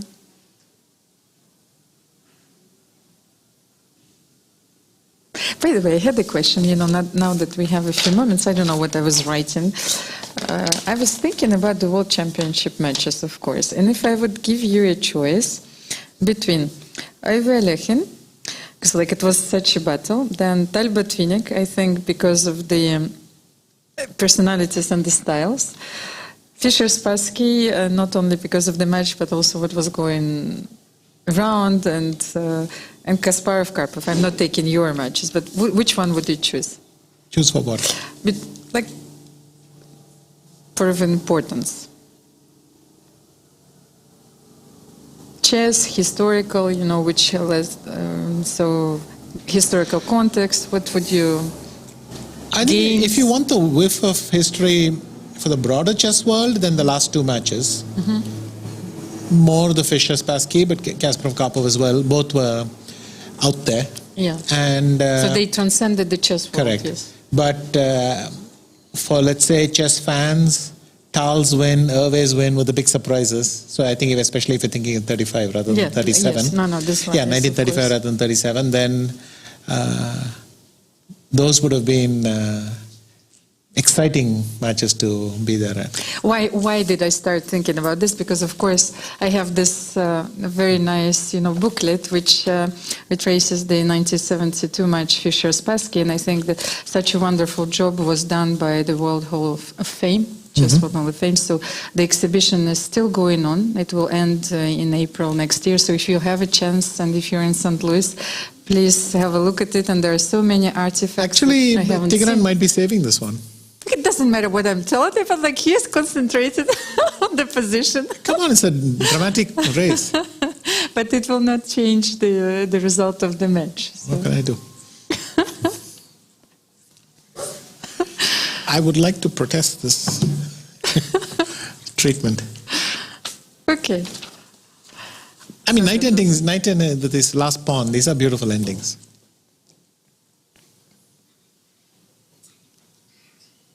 And why is Krishnan is the only one who is playing with the mask? I have no idea. Is some kind of superstition?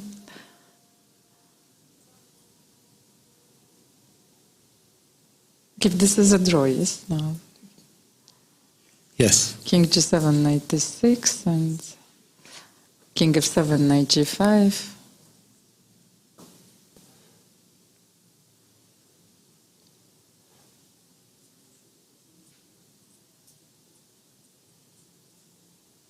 So the draw was agreed, and this round is officially over. Yes, the first match of the quarterfinals. Do we have the results? Yes, we should. But we have them ourselves.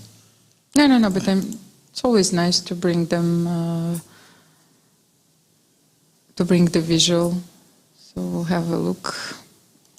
Yeah, we'll get the visual. But another exciting day. Okay, so the second match will start at 6. So we will be back, of course, for the revenge. And I'm going to keep this pencil away. It's harmful in your hands. Yes. I will come back to the studio fully armed. So I hope that it will be also an exciting round. And well. 3 teams are in a must-win situation, because if they will not win, they will be eliminated from the tournament. That's right. Because, for example, from the next stage, there will be still a chance, of course, to play for the 3rd place, because the medal, the bronze medal, is at stake. But if so, the losing teams are going home. So Poland needs to win, Ukraine needs to win, and France needs to win, and Spain and Azerbaijan are tied. But for them as well, now it's a decisive encounter is the end of the road. So they also have the weight of responsibility on them. They just have an additional option. Okay, then now the results of the second quarterfinals.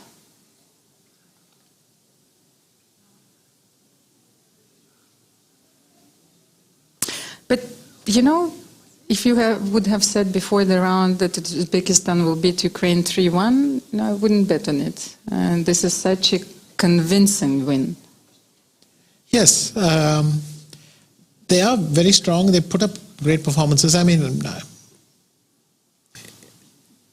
these days, what can you say about Uzbekistan? Just superlatives. They have an endless supply of juniors, and the juniors do amazing stuff.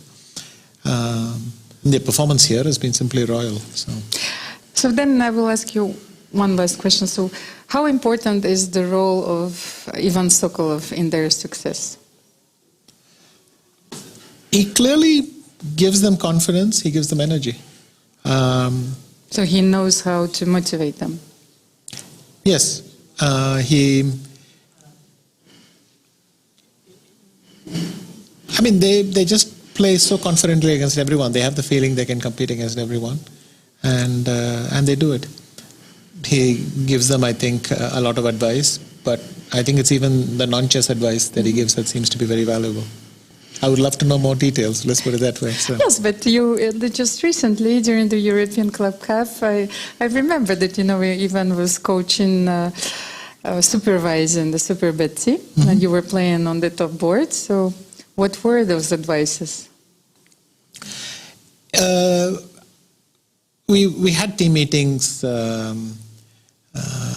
before the rounds. If you can reveal a secret or two, yes, of the course. thing is,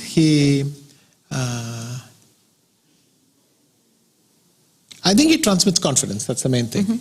Even with us, he transmitted confidence, which when things go wrong, you suddenly think, what was the coach thinking? But,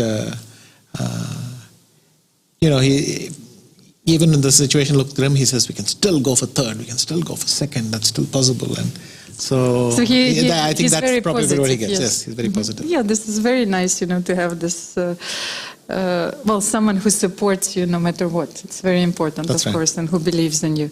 So this is it just for this round, and we will be back in an hour, I think. So stay tuned, and if you're working, you can, well, have a look at your Excel files, but okay, leave us, you know, on the back of your computer.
Dear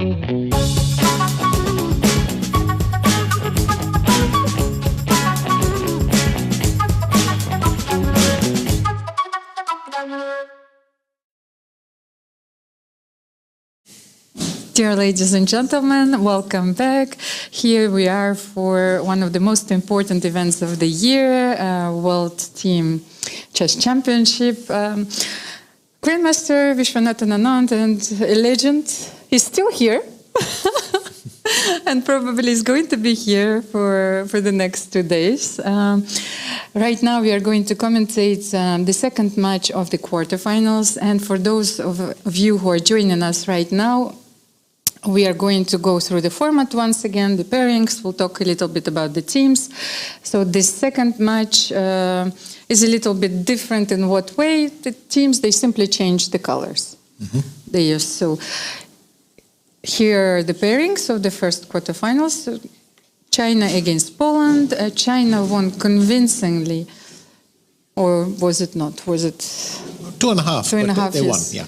So, what do you think? Even if the colors are changed, it's always nicer to be in a situation where you can play for 2 results rather than 1. But Poland has come back from the brink before, and they're a strong team.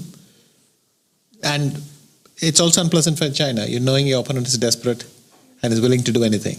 That's also some pressure for the teams that are leading. So it simply depends how it turns out. Okay, then we have a very strong team from Azerbaijan, the number 2 seed, who is facing Spain. They drew their first match, so this is a very close encounter. Mamedov Shahryar is having white in this game. Is it an advantage if you're having white on the top board? I don't think on the top board makes a big difference, but I mean, especially it's balanced with blacks on other boards. But with Mamedov, he's very, very dangerous with white. Occasionally, he can be dangerous to himself as well. So, you know, Santos knows that he has to raise his game, but if he does, you do get opportunities. He's himself a very good player. And so looking forward to that. Yes, and we've seen that Timur Rajabov's form, well, he's still struggling to find it, so maybe Spain should press hard on the second board. Yes, in that match. Probably yes, but Rajabov is one of those people whose form can change very suddenly as well. As he showed in Madrid, he was, I think, in last place maybe, and then suddenly stormed up to third. So anyway, 2-2 in that match, and so both teams might not push too hard. They will all look for positions. I think even Shahryar will tame himself a little bit today, and because, you know, if it goes wrong now, there's no way back. So and of course, if there is a tie, we will continue. Yes, we will have a tie break, and blitz games are waiting for us and for the teams as well. So in front of you, you have the quarterfinals number 2. Uzbekistan is pitted against Ukraine. Well, they won convincingly their match against Ukraine, so Ukraine has to win. Vasily Ivanchuk is also struggling in this tournament, and well, Ukraine's best asset is Kirill Skripchenko. So he is white in this match, and well, he has to strike probably. And I'm actually very glad that India and France, you know, is the last one that we're going to talk about. I wanted to start with a little bit of Shakespeare, yes? If you wrong us, shall we not revenge? Well, the French obviously team, the commentators are split on this one, but it's all in good sport. We are all good sports. of course. French, they have to win. Yes, so France has to win. India won, I think, quite convincingly the first half. And France is in the situation of a desperado, so same as the others. There was something that I wanted to provide you with a few statistics, because I was going through the games between Vidit and Vashela Graf. So Which favors this? There are a few rapid games, blitz games. Actually, it was tied before today. And he won the first game, so let's have a look. The games have started already. Maxim Vasiliagrov is looking determined, or he is interested by something else. That's the thing about chess players. If something interesting happens, it catches your attention, well, you forget everything else. You even forget the situation you're in. Even on the brink of elimination, if there's something happening on some other board, your natural curiosity takes over. But everyone knows the game has just started, but everyone knows the gravity of this round. So, but something caught his attention, so I'm very curious. Yes. So where did he go? What was the board and the opening? Is this the game between Maxim and Vidit? Okay, let's have a look at the games, even though they're still okay, yes, it was their this opening is the game. phase. So Maxim will come back. What is going on here is that Vidit is going for a very quiet setup against against what we expected to have been the Grunfeld. And Maxim is not yet committed E6 or D6 anything. He is simply going to see what works. He might want to exchange the knight first with knight E4. Perhaps play C5 and ask white, is he going to commit to D5, not commit to D5? So these setups crop up every once in a while. A little bit more flexibility for black, but I think still very solid. So we can also see that Vidit wants to keep a very sensible, easy to play position. Would you call it like a cautious setup? These things have more venom. I mean, usually when the D and C pawns disappear, you find that quite a lot of games have decisive results. I mean, especially for white. So it can be slightly unpleasant. And also, how should black go about it? If he goes D5, what can happen is, I don't know, let's take it to illustrate the point, and then queen C2. It's not easy to play C5, and therefore you have a slight disadvantage there. But I would also say that if you go D5, this will be such a symmetrical position, even if you liberate yourself with C5, so this is not the kind of structure black is looking. That is true, but does he really want to go C5, D5? That's also not clear to me. And then E6 here? E6, and it's true, I would have to play rook B1 or something. But let's say I do, then again we reach some Benoni kind structure. You might take, knight A6. Look, many things are possible. But, oh, he's actually gone D5, so.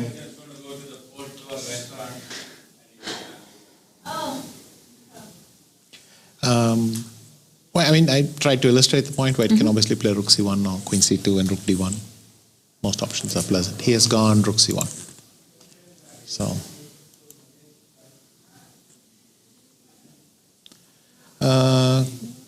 Let's quickly see what's happening with Nihal Sarin. He's gone F6. Here? It's interesting. Black has been offering the pawn to switch into the marshal for a while now, but after A4, he's playing F6. One of the reasons could be that if white interpolates AB5 and exchanges rooks, then the marshal gambit loses just a little bit of force. So that could be a factor. I mean, I'm sure F6 is theory. I'm just curious how they'll go about it. Maybe they play C4 now, though I think that is more again after A3. I will check it. Yeah, and then knight C4, and then try to play D4. But I don't believe it's here. I don't believe it's after this. Anyway, we'll see what happens. A4, okay, C3, King H8. This is important because after King H8, black can sit solidly, but he can also lash out with G5 and knight F4. g5 and knight f4. But first of all, Jules, So- yes, Jules. I will end up calling him Jules at the end of the tournament. Jules. Is he just Jules? Yes. Okay. Yes, he started by h3 because he wanted to avoid the marshal. Nihal was going for it anyway. It's a different type of deposition after d3, so he went for d3, d5, offering this. Technically, this is not a sacrifice. marshal, but it's a marshal kind of position. Yes. So the thing where black is willing to drop the e5 pawn and quite often sacrifices it. Of course, after king h8, black is also threatening knight a5 and c5, so consolidating a lot of space. Okay, so a4 seems to be the main move in this position, and after f6, which was played a few times, in especially I think by Alexander Grishuk. Alexander Grishuk was white against Artemiev, but those were blitz games. He played it already in a Yes. blitz game. So actually, So there's actually some background there. yes, the background. So maybe Jules was preparing against this and line. Since Nihal is repeating it confidently, we can assume he has an improvement as well. Okay. So what they did then was to play knight e4, but Jules has gone a b5 Okay, so and swapped a pair of rooks first. So that's undoubtedly has some significance. importance in some lines. We'll see. Moving on to the next, SL Narayanan against Laurent. Fressinet has gone for the knight to g6 even before castling. This has one important detail, which is that if you go bishop g5, I can now do this and then kick you with h6. And if you go knight h4, I go h6. Knight g6, fg6 is possible because you have not yet castled. So these kinds of details come to play. However, bishop g5, you're not really threatening to take because black has not castled yet. He might be able to launch an attack on the g file if it opens. So that's where we are there. Here, but when you play knight e7 so early, rook e1, of course, is a very natural move. Can you go d4 here, or it will not work? It always depends. Rook e1. No, I mean d4 before rook e1. Just. Couldn't I take the pawn? Yes, but I wanted to sacrifice it. So. Okay, CD. Knight takes e4. And you will always have d5. Yes, at some point. Yes, but it is part of the strategy here. You might Knight even do c3 this, first, takes, yes. takes. Sometimes you'll see these positions. I'm just illustrating the point. After this, with these moves thrown in, it's an important resource for white. White is saying that bishop is not coming back. Not having b5 doesn't change it. So it's very similar to the Archangelsk sacrifice. Black could play d5. He could also go knight f6 back. So I think, but clearly he didn't want to do that sacrifice. Castles, Knight knight f6, b2. yes, yeah. Also, just worth pointing out that a5 has happened, which is not common. So normally they play c3 and b4 and things like that, but the pawn is still on a4. So this is a very specific continuation that SL Narayanan is going for.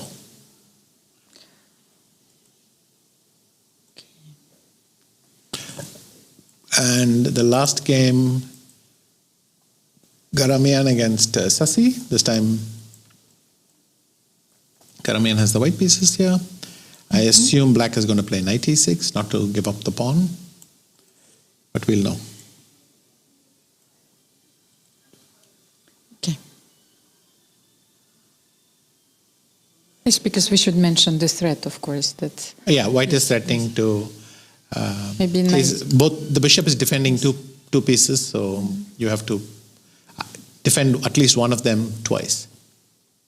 Should you start with knight e5 or bishop c5 first? Because knight e5, knight e4. If I can get knight e5, yeah, knight e4, knight f7. knight f7, knight but c3, knight c3. knight d8, knight d1, and black is a piece Yes. up, so you can't do that. Now, then you would have to take on c5 first. Okay, so what is our next match? Let's do a quick overview. Let's check of the openings. Radek, Poland against China. Radek is playing this. It's a line in the Catalan. I recently played it, lost to Hari. More or less the game continuation. Bishop b6, bishop e3, and now very important, this continuation. So, I mean, if this is correct, then black is extremely well prepared. In every sideline, he seems to know exactly what he wants to do. And that would suggest that Radek is playing an incredibly well prepared opponent. So the problem when you try to trap the bishop is that your knight gets in the way. So black would do that and try to land on c3. And you still have the problem, how are you going to capture this bishop? But let's say, can I try rook a1? When? I know, when you will play. I wanted to play rook a1, you will take on c5, rook a2, it doesn't lead to any. Well, you're not a piece up, right? Yeah. But then if I play knight e4, how will you do this? Say, When?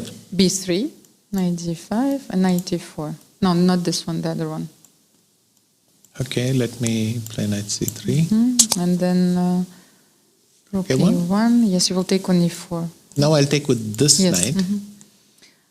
So I should take with the pawn. No, the pawn, rook f d8 loses. It loses, yes. Yes. Okay. So you would take with the bishop, but even that loses. I would take, and I go rook c2, Rook both c2. protecting mine and attacking yours. So, but I think what you could try is knight a6 somehow, just to play knight, rook a1, but then when you come knight c3, I capture on b4. Something like that could work. But The question is, has Radek checked all this? So he's gone bishop h3.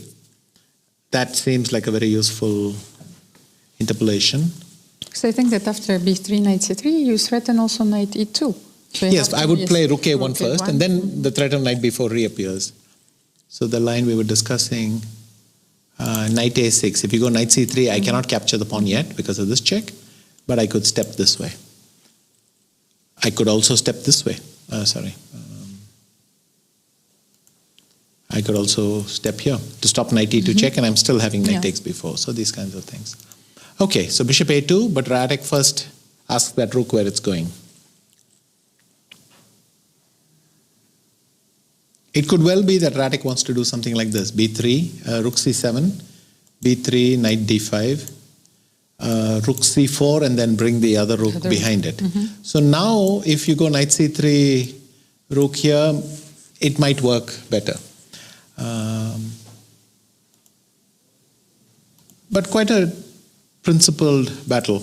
Bishop takes a2, and it's all very specific.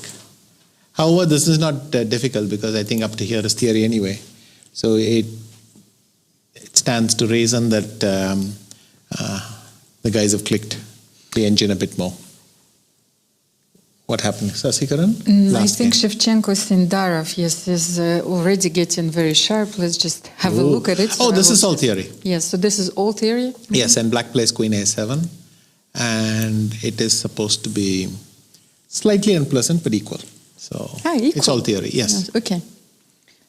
I just wanted to have a look at this position. Engines, for them, everything is equal, as you know, as you well know. Yes, but so, it reminds me, yes, of the universe, no? It's like it's total chaos, but it's an equal evaluation. Yeah. Somehow it's always balances itself. Okay, I just went back to see with it thing. Okay, Maxime has gone for this thing, but this is not really a winning try. It's a try to keep some life in the game, but we'll I don't know White's much better either. So let's go back. But the thing is, to win with black, you have to avoid all the drawing lines. You have to avoid all the lines where white has a slight advantage. So what do you have left? Yes. Just have to keep all the pieces on the board. You have to surprise them in some line they've forgotten. I think that's the key. Okay, here Jaime Santos lashed out a bit with f5. I think he could play b6 or something. But he lashed out with f5, and suddenly I don't like his position. This is a bad Dutch. Because your pawn structure is broken, first of all. I'm skeptical that black is equal here. It feels like a kind of failure of the opening. in my Then opinion. I don't have any possibility to play e5. Let's say king h8, take on c3 and play e5. Can I free myself? I mean, I would do all sorts of interpolations. I'd go here. You'd go what, queen d7? Why? Yes, queen d6. You have knight b5, or maybe it's okay. I can provoke it like in the c3 Sicilian, Yeah. and then Okay, I play Go rook somewhere else. ac1 or something. So can I start knight c3 here? You take c3, And you wanted to e5, try and you that. will probably... you don't have knight d2 here, because you will lose a piece. How will I Will lose you? a piece? No. You okay? I was thinking about h6, but knight c4. Yes, and also if oh yeah. But if I will start. with Okay, so this f4, has in fact happened. Queen d7 has happened. And Queen d7 is also a very nice move, because very often you want to protect the knight on c6 and play b6, B6, bishop correct, yeah. b7. So, this is such a bad position. I think it's full of life. yes, but you will make 10 more. No, I'm not. You're not that skeptical? I'm not bantering with you. It's just I'm trying to say that in 10 moves, many things will happen, but black's pawn will still be on f5. So,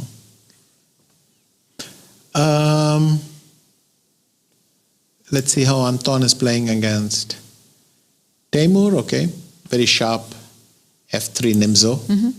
That really says something. He's confident. He believes in the line, and he's going for it.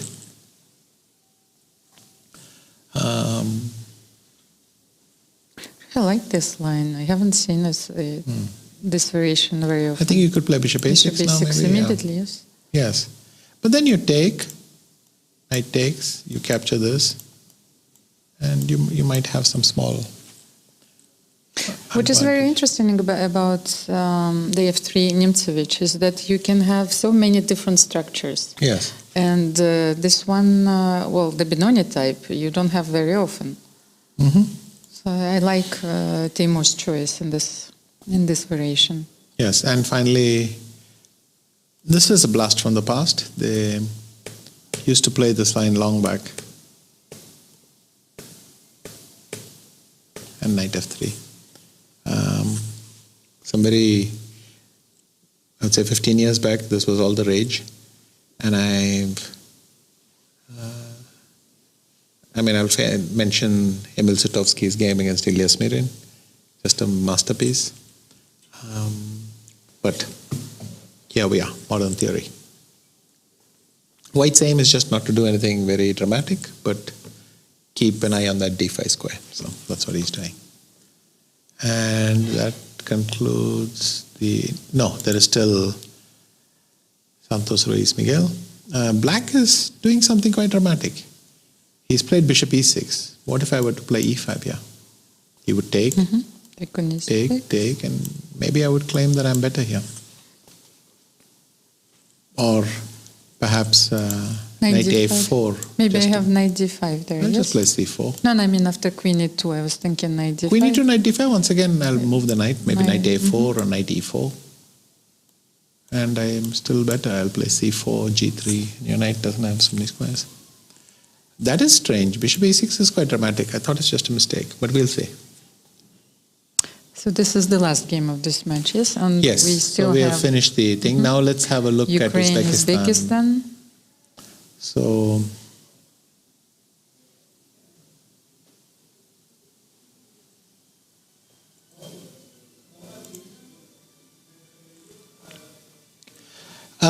White's allowed we take c6, but on the other hand, this knight is sitting on h6 rather than f6. Okay, Vasily is going queen c8.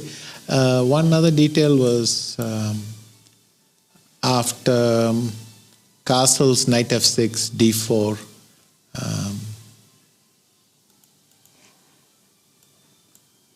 You know, I was smiling because I was thinking about Mikhail Botvinnik's preparations in the old days, where he would try to get the optimum concentration while everyone was making so much noise, the music, So I was thinking the last thing that we need is that I will light up a cigar or something. I'm trying to confuse you, so let's see how you will be able to work. Yes. Actually, Botvinnik made Rogozin smoke while he was playing, exactly. and just to practice concentration where people are irritating him with cigarettes. Yes. Yes. That's why I was thinking, it's like what, but nowadays it seems that it was in another life. Yes. At some point, I remember photos of Mikhail Tal smoking during his games and looking at the position. It also feels like another life. Okay, so knight e7, rook a7, queen a7, knight e7 has happened. White maybe has small chances to get an advantage, but I think if black knows what he's doing, this is quite safe. Andrei Volikatin, he's captured, and I think black's doing fine, but maybe not much more.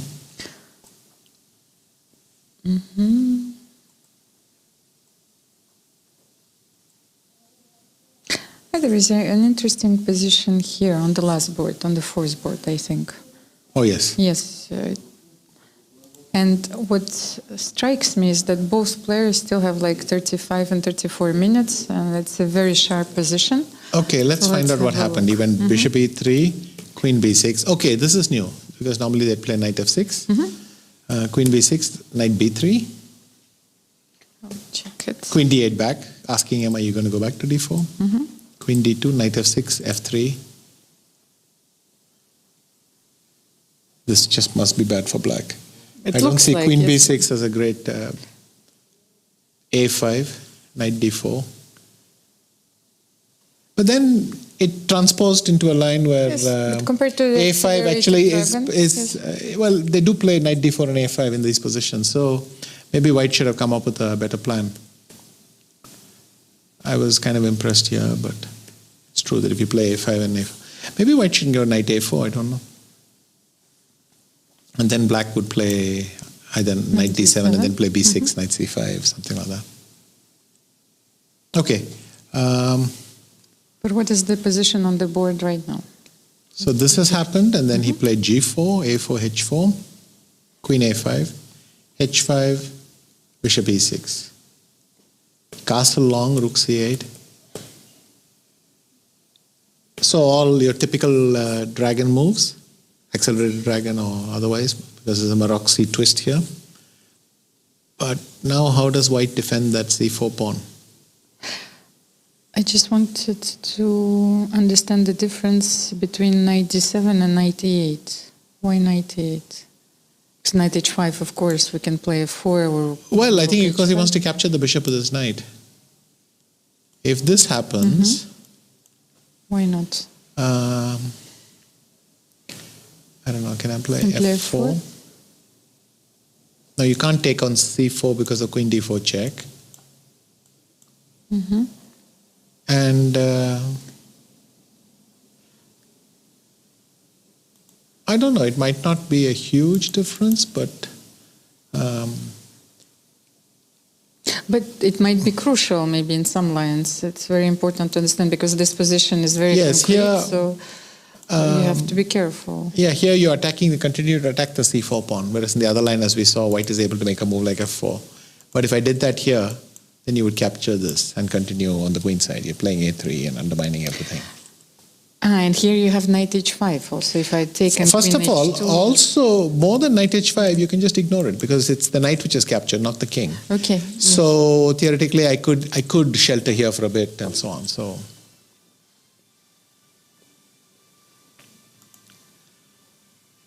Okay, so g5, knight e8. So how is white going to support the c4 pawn?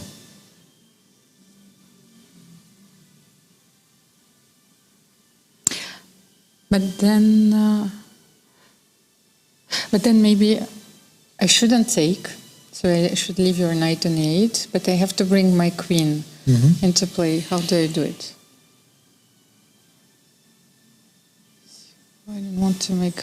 So if you take bishop c4, then I will play queen h2. I have to make useful... Yeah, but it's the same problem, that queen h7 is not mate. I have king f7 and the thing still holds. You still need to play rook h6 and more moves, and it's still not going to mate. H6. But black once enough wood disappears on this side, a3 is going to undermine the knight on c3.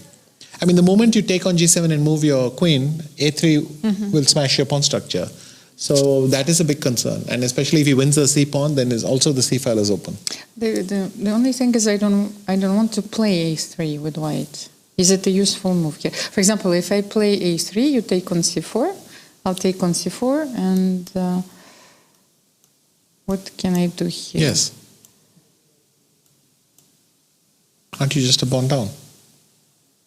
No, I wanted to trick you. Go Okay, on. it was bishop b6 and queen d5, but it doesn't work. Yes, I mean, I have think you rook will takes take on c3 check c3. first. Yes, Yeah. of course. Okay, it doesn't work. But We can take the trick a little bit further. You will go queen d5 check. And I would not do this because Yes. rook at7 would win. But king king f8, I think. and stops it, yes. And then just rook c8, maybe even queen b3, just everything. Queen e3 check, just everything wins. But maybe something else? But would you play a3? I wouldn't. I don't know. It Oh, wait a doesn't minute. feel right. Wait. Your idea is nice. I can do it this way. Start with bishop b6. Start. Oh, I have. Okay. Yes, we're not first. Maybe now it works, yes? But queen- now I would play bishop takes c3. No, but you could play even queen a6 and take with the queen on c4, just in case. I mean, of course, you can start. Oh, right. Yeah, that would be... Just, Actually, that would be lethal. Queen a6 and you just lost. Sorry. End of story. Okay, so it doesn't work, but then if we don't play a3, what can we do here? And can we play something like king b1, then maybe not a3, and if you take, maybe I can He play has gone knight, bishop g7 for what it's worth. knight d5. King b1, bishop g7 has happened. If king b1, Let's say, no, just here, king b1. If you take, yes. I wanted to use before when the knight was... Wait, no, this is actually different because now I can go queen h2. If you go a3, I can take and go rook here, h6. rook h6, and there is no check. And rook you're not c3. winning here. I mean, maybe you'll go queen b4.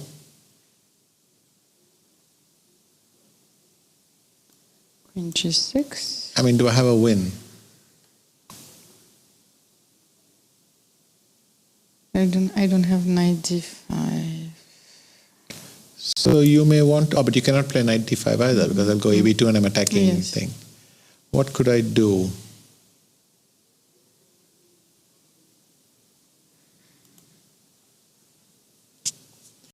Could I go rook d2? But if I take on c3, Then I take here. yes, king. Well, I was hoping rook d8, but you'll go rook c1 check Yes. and queen e1 check and still claim that something is going on. And rook c8. Well, I calculated so far, but I'm not sure this is winning. But you have a draw all the time. Queen h7, queen g6. Well, I was also hoping for more. Maybe I want to do this. But the problem is then you do rook c1 check, king c1, a b2. Ah, no, I'm winning because of Yes, this move. king- So that's important.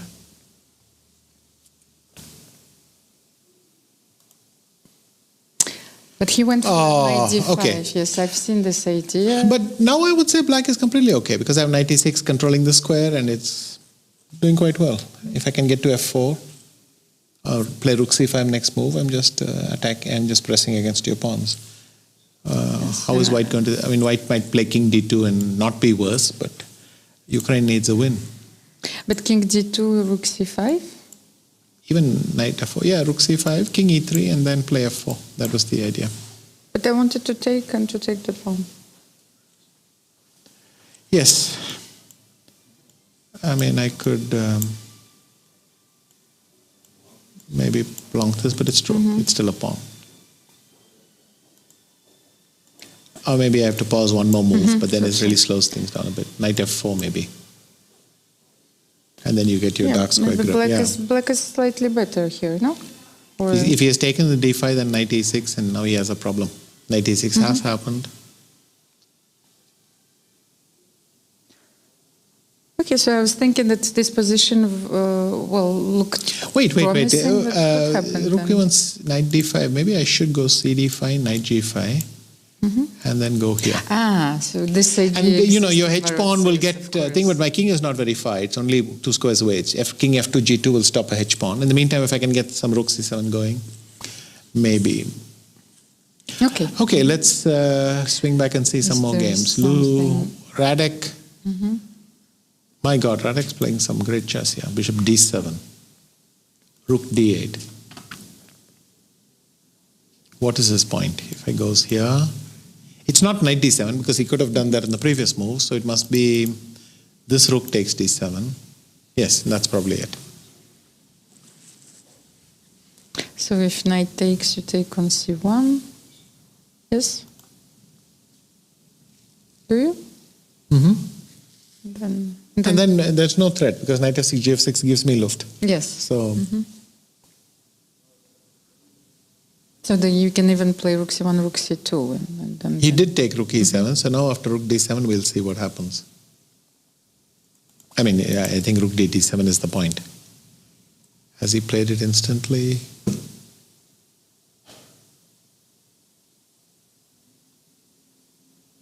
And Radek still has how much? 37 minutes. Mm-hmm. So he is.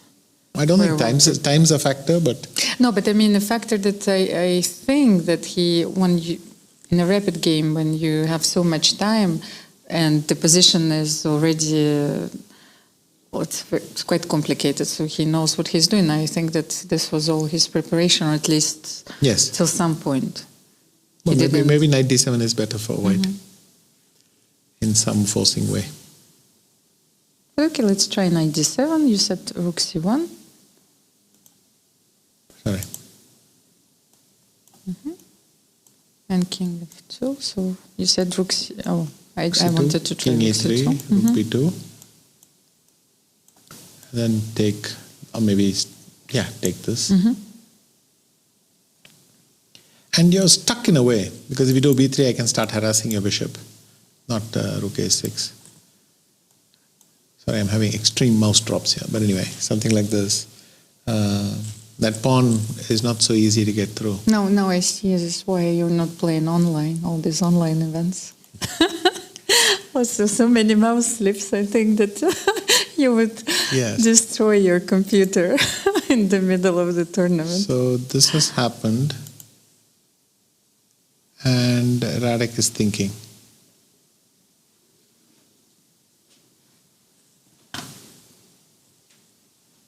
Okay. Which game? This is looks horrible for black.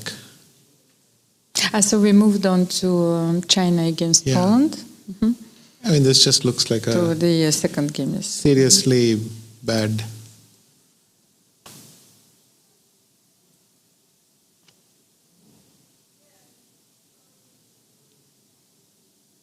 I mean, maybe I'm exaggerating, but it.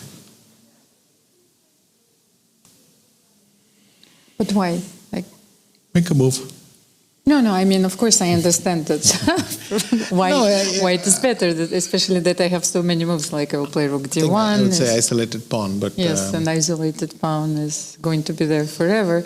I should. and simply lovely knights on E5 and D4. So But what should I play? Rook D8, bishop B6. Because very often you put this bishop on E6 and just leave it there. Maybe. Can I start? well, interesting things start to happen. I could play B4. If you play queen B4, I have this winning. So, maybe you have this, and you get 3 pieces for the queen. Yeah. Okay. But then maybe I should start with bishop B6, so I would have knight D7. Bishop Even if you, not rook D8, maybe bishop B6 first. E6. Yes. And rook AC8, maybe. I could take the 2 bishops like this, and as a bonus, Yes. deprive you of that square. Okay, let's say rook. Yes, but there I can play rook AD8. Okay, rook FD1.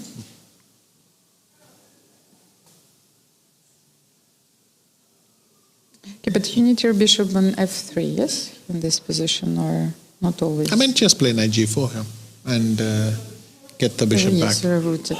But okay, knight e6 with the idea of playing d4 then.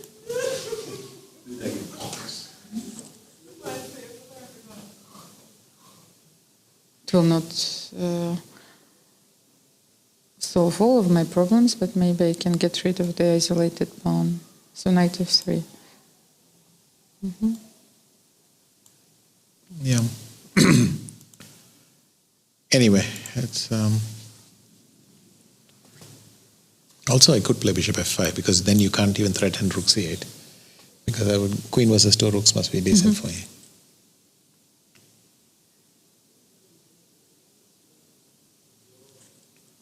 Okay. What is the next game? Yes, it's Bartel is against Bajinshi. But I don't really. What is this, b3 Sicilian? Or? And I must say, no, the previous. Here, yeah, but here this is kind of troublesome because there's a queen which can sit on b5, there's a knight which can sit on b5. I mean, at practical level, in rapid chess, this is unpleasant. Maybe it's not extreme, but okay. Here, I don't know where these arrows come from. They're lovely. What is white supposed to do? First of all, I was trying to guess what was the opening, but it was clearly not e4, c5, b3, but b3 was played a little bit later. What was this opening? I must admit, I thought it's a Rosalimo, but it isn't. It isn't either. But it's it's knight f3, e6, knight c3, knight c6, bishop b5, knight g7. Yes, you have this. Okay, let's swing through some more games. What is happening here? Okay. Mamedyarov got about it this way. He tried to blast open. And now, once again, you see the f5 pawn. I can play bishop f4 maybe and threaten to play ef5 or something like that. So it's a permanent weakness. Black, I could try knight d4 somewhere. But I remain to be convinced. Wow! Temur didn't even bother with bishop a6. I mean, he just went e5. I thought these setups were just bad for white. Yes, but, for black, sorry. Yes, but is it such a good idea? I wouldn't have played it, but I wouldn't have played it. Because now that your rook is on e8, you know, how many... That as well. I mean, I would rather have it on f8. I mean, how many moves do you have to make? But maybe he thinks that this is just a good King's Indian, you know,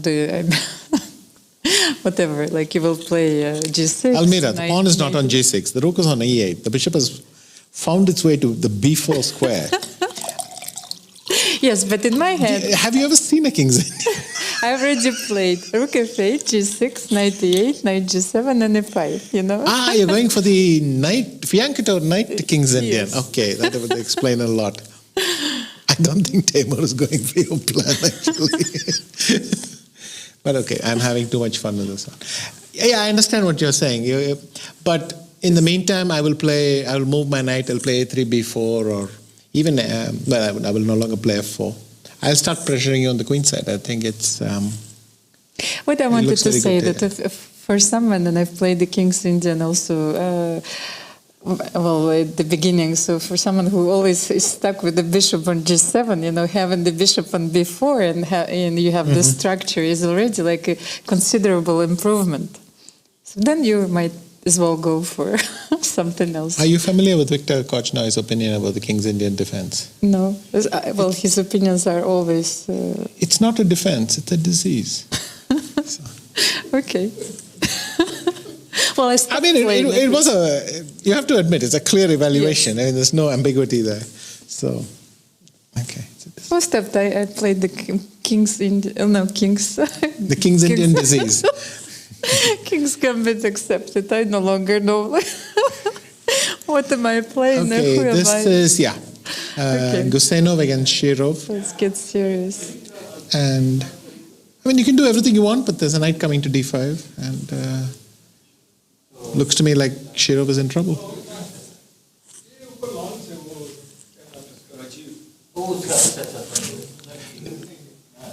Maybe he's going to just pawn structure it like this.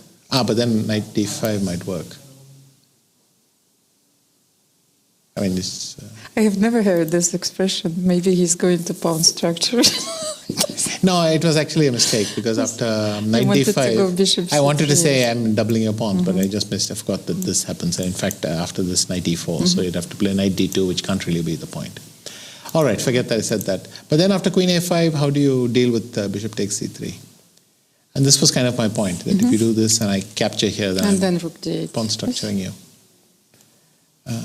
Of course, it is an extra pawn. Oh, knight e3 comes, so I would have to capture with a pawn. And if someone just, surprises like us in the middle of the conversation who doesn't play chess, what will he think after I'm pawn structured? I just wanted to understand what does it look like from the outside, for the normal world. I have no idea. I mean, what do you think e4, c5 sounds like to them anyway? If you don't know what chess is yes, like. But e4, c5, those are classics, You get them even if you're in the a non-chess player, yes. What does e4, c5 mean to you? Probably that means the same as pawn structure. No, e4, c5, then it's like the naval game.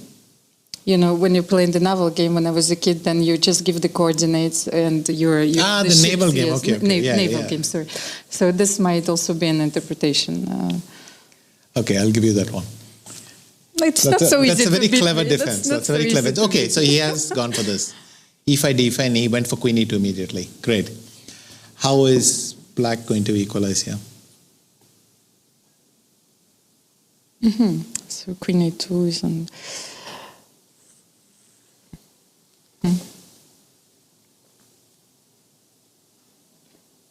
So I should play knight d5 because I wanted to...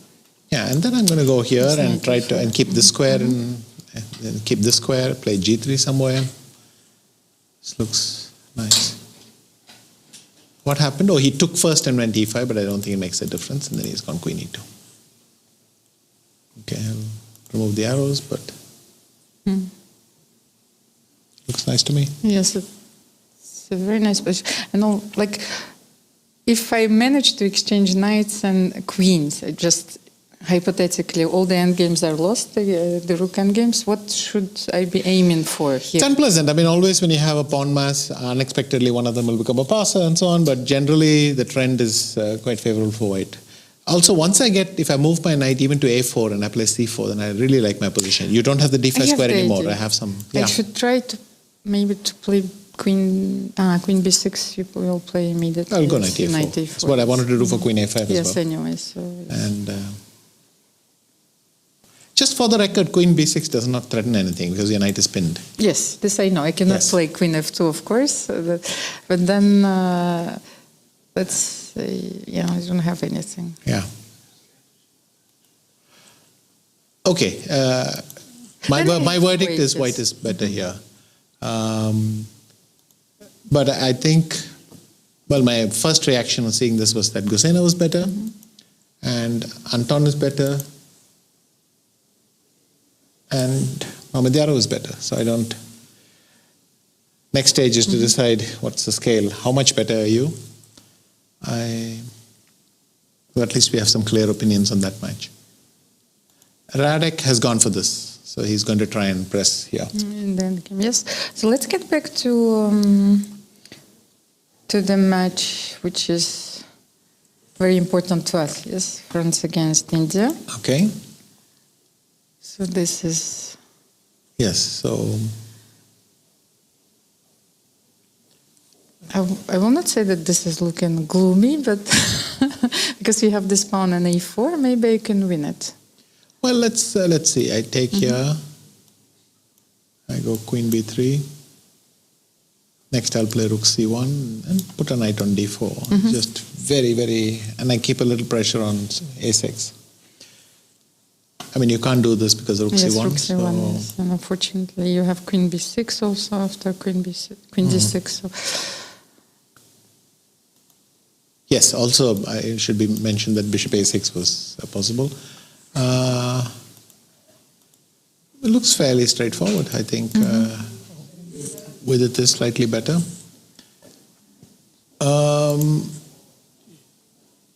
Maybe on the second Nihal board? Sarit's What do you board. think? That is the interesting one. I mean, I would play d4.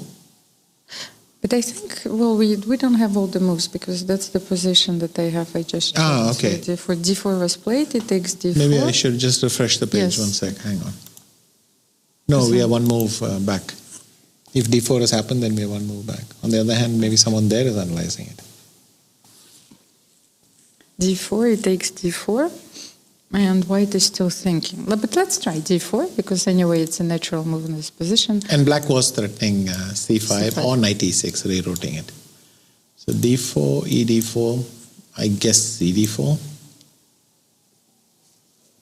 I even want to take with a knight, because I wanted to take with a knight and to play queen h5, bishop c2. Okay, if I go knight e6, there's going to be something on the e file. If I go c5, And to do something nasty anyway. you'll go back to e2 or probably f3 just, yeah, why do something strange. Yeah, but then it's... And then it is, again, black's knight is not really going anywhere. I didn't like knight d8. So maybe this idea of swapping the rooks was sensible. It cleans up that side a bit and focuses everything here. But Why didn't he go knight a5 and c5? Bishop c2? Or maybe he didn't like d4 here. d4 here, takes.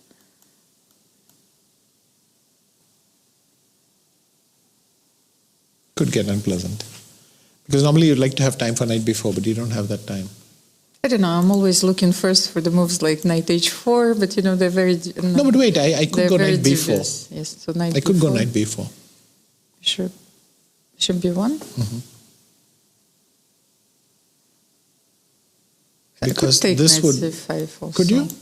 But then, how do you take on d1?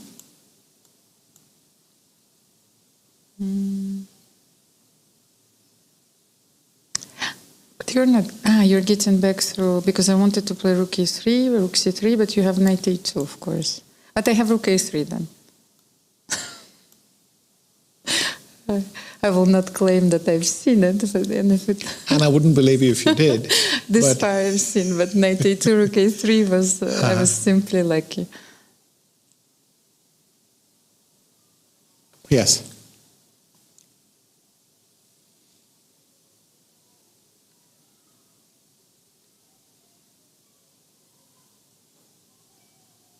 But this is maybe a bit too far. Yeah, well, but it's actually quite relevant because I think it's all forced from here. So if I go knight b4, you have to check this line. And then where exactly do you stop, right? You have to go forward, knight e3, rook, knight c1, rook c3. Maybe black has to do something like this. Do you have rook d8 or it doesn't matter? Yes, actually I have rook d8 because you don't have a good square with your bishop. But you can fork both you can do this and then bishop f3, g f3. Wow, this is amazing. Knight c6. Then you can play rook d8, of course, but rook a6. Rook a6 first.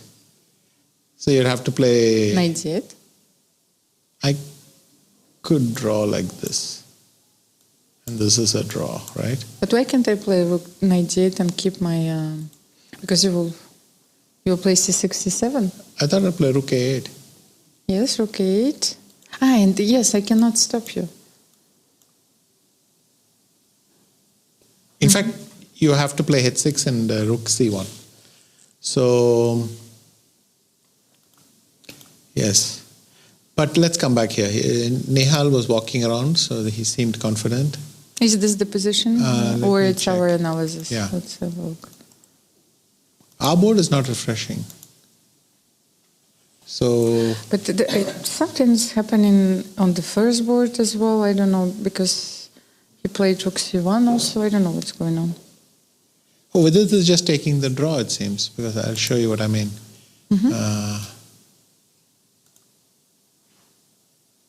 Why are our boards not refreshing, actually? Hang on. Let me just... Okay, now it's better. So this is the current position. And if you look at it, Almira, Yes. I can take here, and go knight d7. I'm winning this pawn. But I think with it is, so that's why I'm saying that with it is cashing in his draw, because he's liquidating and that last pawn will go and that's it. But then the weight is following on the other guys.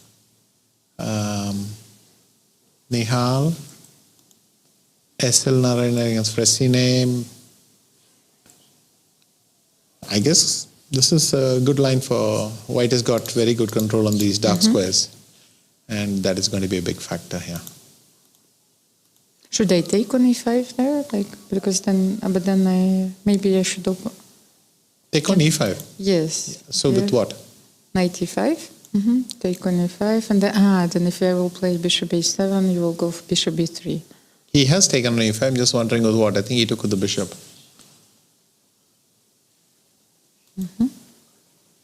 Because I don't see a bishop on b8. Yes, let's reload the game. Yes. So now, if knight takes e5, what is White going to do? He's going to play bishop c5, rook e8. But I don't want to play knight e5. Here I want to play knight h4. You're looking for some positional, solutions, but I just want to. No, but I can just play rook this. a4. Rook a4, I will take knight g2. And you have queen f3 Yes. and bishop h3. Okay. Can I? So maybe I have to play f3 or f4. Maybe I just play f4. Bishop h3. That looks like a useful trick actually. Knight h4. What if I play bishop c5, then queen g6, Anyway, yes. queen g6, Yes. queen g6. If I go queen b4, it doesn't work.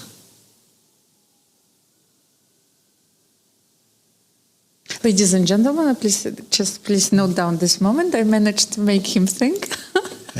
This is very important. So maybe knight h4 is dangerous. Laurent is thinking, yes, he's deep in thought. Okay. Knight h4.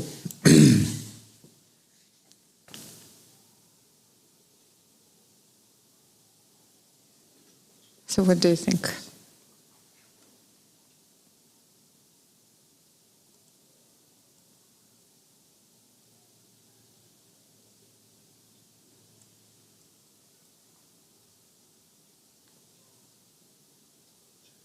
Looks pretty good. I don't So do see you a find defense. a defense? Not really. Maybe knight d4. I'm really looking forward. But then c5 is coming as well. That's a I'm problem. looking forward to our tie break, so I'm getting better with every round. Yes, we have to see. remind our audience, of course, so that if there is a tie break, so of course a lot of teams, they need to win their matches to force the tie break, but if the match is tied, then they will start playing blitz games. Blitz games after this, right. And there are no, first only one match. If the match is drawn, then you play another match with the opposite colors. But for the moment, you play only one match in blitz. That's what I think. I will have to check the regulations. Just a second. So I haven't said anything which will create. Make just a second.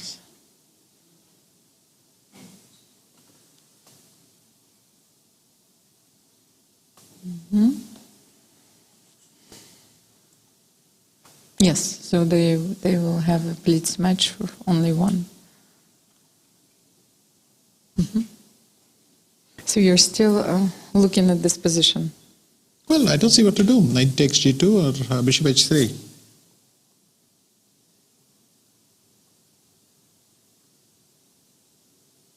So maybe it's a good line.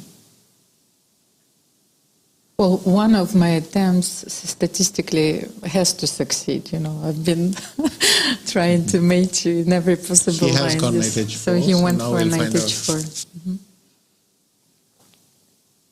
And I think that I got a message also. Okay, this is a very interesting position. That check the game also of Maxim Vashila Graf, because knight b3 and bishop c3 is on the board. Then Yes. this keeps some. That is a good resource because I don't allow you don't. you to play. Well, Yes, but for the both sides moment. are frozen. Both sides are I frozen had right bishop now. before, and then I will Yes. take on b6. So one more move. Does White have anything that he can do?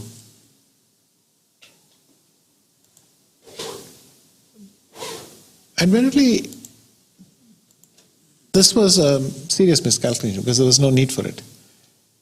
You just had to sit and wait. So if this turns out badly, then it was really self-inflicted. It reminds me of those World Cup matches. Look at you have two games, but when you win with white, when you win with black, you never know how to make a draw with white. So then, well, it's not an easy task because how you should play. Should you play solidly, or you should stay true to yourself and go for some complicated lines? But here you have four boards, so everything can affect your teammates. Yeah, well, this match has suddenly gone wild. F4 bishop h3 is very good. So, and I don't see any way past it. Maybe we should put it on the board just to illustrate a few threats. F4 bishop h3, you cannot take on h3 because you have knight f3. Yeah. So this is forking, yes. and the problem which after rook e2, bishop g2 anyway creates the Yes, same you have dynamic again. knight Yeah. f3. And then if something else, let's say knight d4 to protect the f3 square, because I was threatening knight g2. Yeah, and then c5. c5. And that's not looking good either.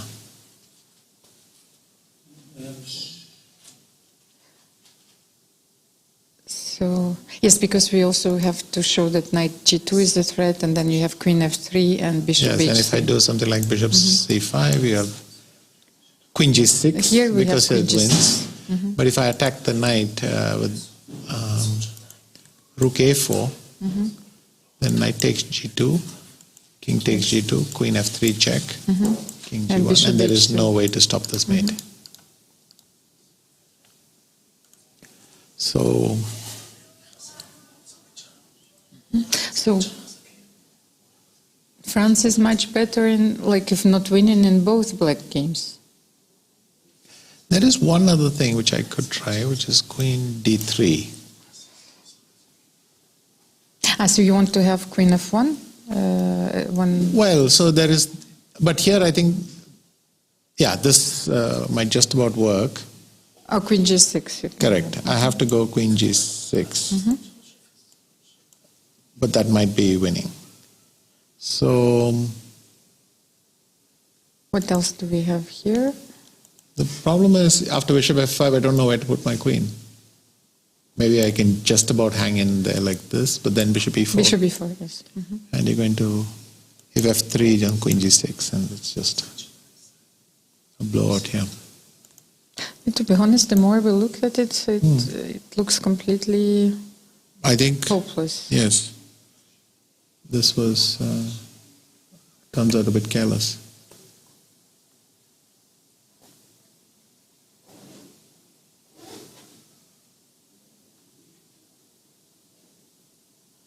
Okay, and what's going on the Jules Nihal is still complicated, and Tigran Goramian against Krishnan Sashikiryan. Who is better on the fourth board? I would have to say white, because unless there is some detail like this. But I still have bishop takes d6, because if bishop e4, I'm not losing the piece because suddenly disconnect. So yeah, white should be better. But then, you have this knight d4 and then knight f3, but you have bishop before. Okay, it's just because even when in this variation. No, I'm just playing anything. Yes. e5. I'm not E5, moving the yes, bishop, right? E5, Yeah. So he's played d5, and this is knight g5. There is rook f4, so that was important.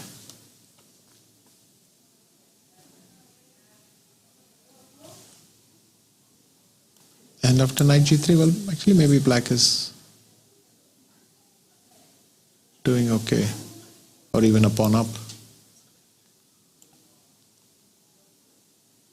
Okay, so knight e4 d5 was quite important.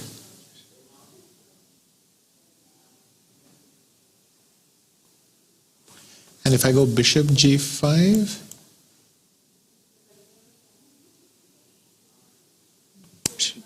probably equalizes. Why can I knight g5? Yeah, as I said, probably equalizes. Ah, I mean, or queen g5. I was not sure which line was this. Okay, Yeah. so, Has he played it or what?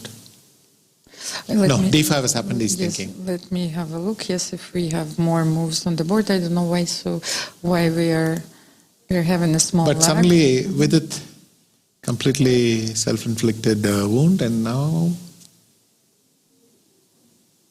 maybe it's too early to say he's lost. But I don't see what his next move is. It's also not easy for black to play, because if he plays a5, or if he goes bishop b4 and threatens knight, I can just go knight c2. So there's a kind of tension over there. But if the king is coming, yes, that's what he's trying to do, is get up here. Does he have enough time to do so? Well, what is white going to do?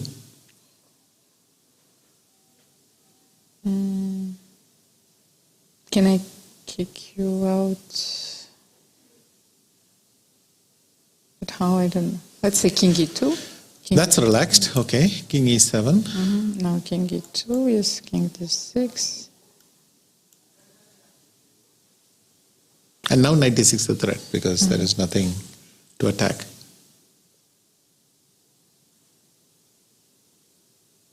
Yeah, well, this should be winning endgame for black. Because this match went completely wrong for Yes. the Indian team. Completely flipped in just two moves. So king f1, king e7, and then that's it. This is the position on the board right now between. He went queen Aranya. e2, queen g6, okay. And That was, I think f4. and f4. And if bishop h3, he'll go g3. Well, he has to. No, because otherwise, yes, of course, you will take on g2, but then And- bishop g4. Yeah, well, It's not over knight, yet. knight f3 check, and I'm still hanging in there. Because if you try to use this thing, I have knight c5 for the moment. And if you take, it's a kind of fortress. We'll try to blockade this. I have to, well, I'll create a blockade and hope for the best, but what is Laurent done? He's done something. He's gone bishop h3. So indeed, and we're going to find out g3, and here we are. Okay, so let's have. Better after queen 2. Knight takes What do you g2. think? But how do you want to continue? Want to check? Yes. Queen g6. So not king f1, and then bishop Yes. g4. Wasn't that winning?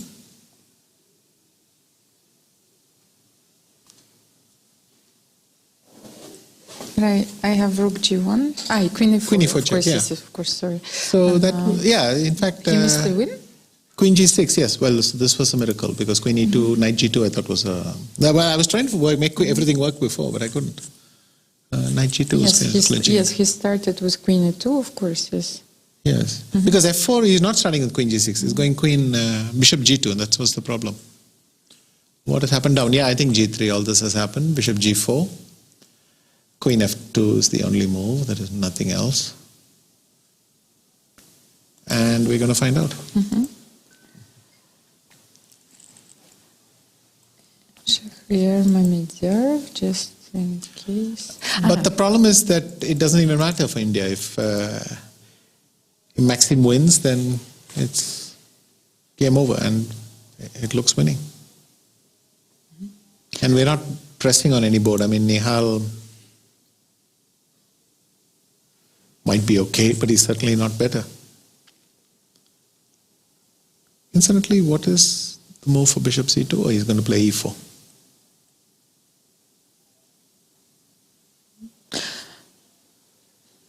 Let's leave this match for a second, I think, because I just had a look Yeah. at the position between Shahriar Merdyarov and Jaime Santos Latasa, and I like this move d4, which was played before, because I think that if White using the doesn't pin, yeah, play, and then if E5, White okay. doesn't play this, maybe Black would be okay.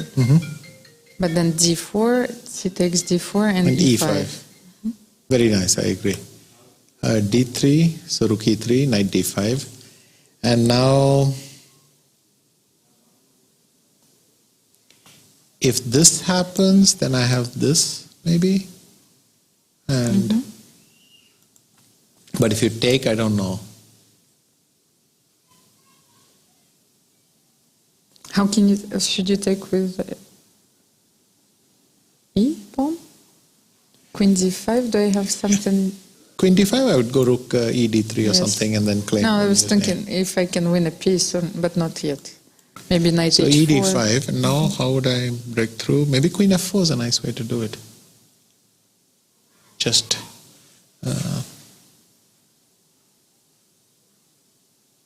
Do I not bishop f4? because the knight takes e5. I still, yes, you need to get rid of this motif. Yes. Yes, of course, I understand now. Queen f4. So if rook e d3, its knight takes e5, E5. and there is nothing here. Oh, I can take this, but you take on a4, and no big deal. Yes. So it was clever, but maybe Santos is just hanging in there. Of course, if you go queen f4, now I'm threatening rook takes d3, but I don't know what happens if you go bishop a6, which kind of keeps everything together.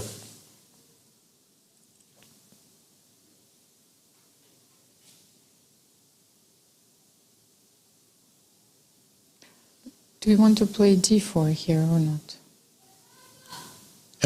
Well, it's white's move, yes, yeah. and then no, I mean, is this your threat? Because if I would start doing something slow like h4, h5, would you go d4? I can. I mean, if d4, I can just come back. For the moment, nothing is happening here. I'm reading h5. Yeah. So then this might work as well. Okay, so Anton. Well, we claimed that white was much better, but in fact, after b4, c4, a4, bishop b6, it's not that huge. But I as might you have can see, misevaluated. he went for some of the Yes. things we were talking about. But okay, this is of course is a very nice setup now that your bishop is on a5 and what to do. It's reasonably solid. He didn't play f5 because, well, that would be pointless. I could take f4 or something, but f6.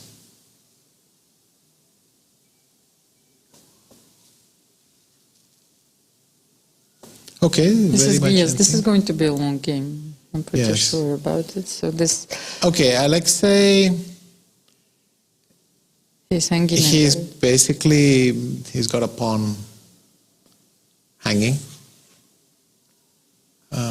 No, but here you have knight f4. You can And if take I it. was Yes, just knight winning, is yeah. is better. Yes. And after rook h5, queen d6, and it's game over. There's nothing with knight a4, queen h3. Oh, but there's a bishop on g3, right? Yeah. Yes, but I should find a way. No, maybe rook h5, queen d6.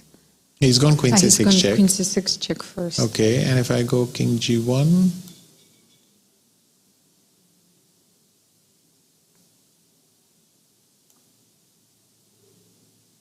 that happened, yes?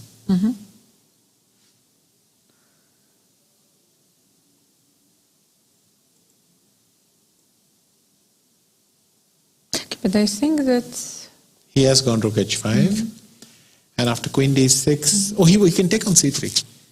It's it is protected on c6. But if I go queen e2 here, attacking your rook has to keep going, Now, where is it going to go after queen e2? Can I play g6? Then knight d5 wins a and you're piece. Yeah? winning, yes. Okay, I cannot. Well, okay, you have king f7, but it's Yes, not your dream, I'm sure. Like on a thread, but this match then, if who is winning who is better on the fourth board? So here, Guseynov-Gadir is better, but on the fourth board, who is better? So white is better. Yeah, white is better. So in fact, for the moment, yes. So for the moment, this match is tied. They drew, yes, in the first match. In the second, it's who drew? tied. The first match, the first match is 2-2. So then, how is Uzbekistan against Vasily? Is pretty solid. Shevchenko is a pawn up. So there we are. So there he did make progress. I mean, I thought the line was rook d8, to be honest. But so he won c6, and then that is a rook cute move, d5, you have to admit, yeah. Oh, and that is brilliant, and he collects the pawn, so that's very nice. Knight d5. I would probably take the thing, but it's always with some hesitation that I give away the bishop. But otherwise, I don't know, knight c3 and all is going to bother me. So very far from a win, but it's definitely a start. If you take on d5, how would and you continue? Volokitin, is he slightly better? Or not really? Nah. Closer to some sort of equality. If the pawn would be on g7 and h6, I would say that black is better. Yes. But then here... And this board, yeah, white is busted. Well, maybe not. Sorry, now I have to defend c4 and against knight f5 check. Knight f5 check, maybe not, because if you do this, I can go king f4. But then king f6 wins, because g5 is coming. Yeah, I was looking at rook e4, but still, yeah. Maybe rook e4 also wins. Okay, he has played b3, which means that, yes, now my idea comes, and king f6. They can go back? Where? Rook h2. Yeah, and then I'll go g5 check. G5, yes, and now knight d4 knight check, d4. king e3, and then play g4. And then put the king on g5 kind of thing. At least black is better. Can I play king f4? I can play then knight d6 d6 check. yes, And king you g5. come Yes. Okay, let's check on this match again. Width is Pawn trying down. to resist, but I think this one's going to go. Which means that, yes, France is back. In fact, Nihal is worse. Oh, I forgot, yeah, but this one it no longer... He didn't take the exchange. yeah, What that's true. happened? He managed to... We missed that knight e5 was there, and he's gone knight He went king c5, bishop h1. f3 check, king g1, bishop e4, and rook e d1. So in fact, Laurent is winning as well. So... I mean, we can save any board we want and we'll lose on one other board. That's how it seems to be. Well, that's not an easy task. What did he... he did this. He played bishop g5 and knight d6. No, the India match is hopeless because there's just too many things going wrong at the same time. So. Well, but it's not over, just like you haven't played my tournaments where miracles can happen. You're on the elite level, I know that some positions, look hopeless, but let's wait and see.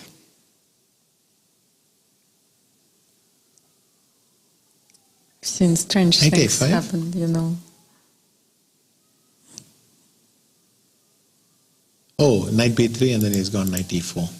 This is clever, basically saying, are you going to move your pawn or do you want to be two bishops versus two knights and an extra pawn? Well, okay, this one I have to admit, this is rather hopeless. So but this is hopeless as well because knight d5 was clever and then knight g4, rook e8.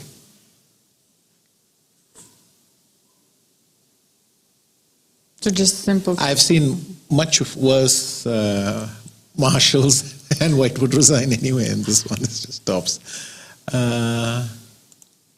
So, big comeback from France. Radek Wojtaszek drew. So he Okay, didn't so get... that was good prep by the Shanghai.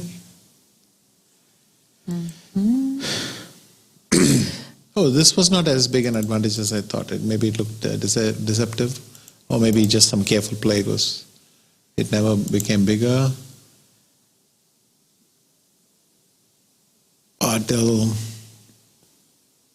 he's going to squeeze this white squares. Actually, this is such a thrilling round because, let's say that, the French team might win, but on the other, in the other matches, things are not decided yet, so we might witness a lot of tie breaks. Yes. Situation with Spain, I think, is the current favorite to go for.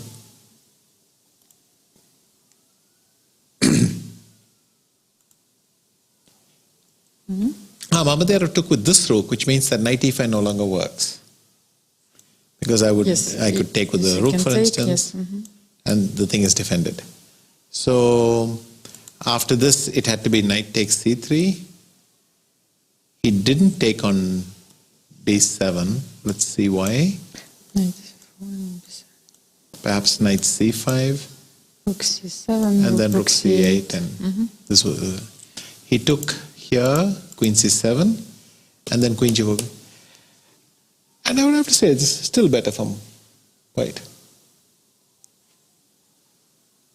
It required some careful play, but it's still quite nice for white. But even though, I think that the worst is behind. I don't want to take. Is this possible?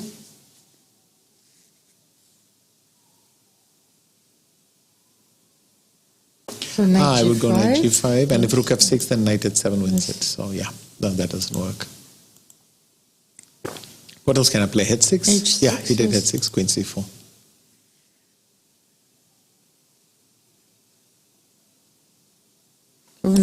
You want to play knight d4. What can I do? I can play rook f7, which allows knight a5 somewhere.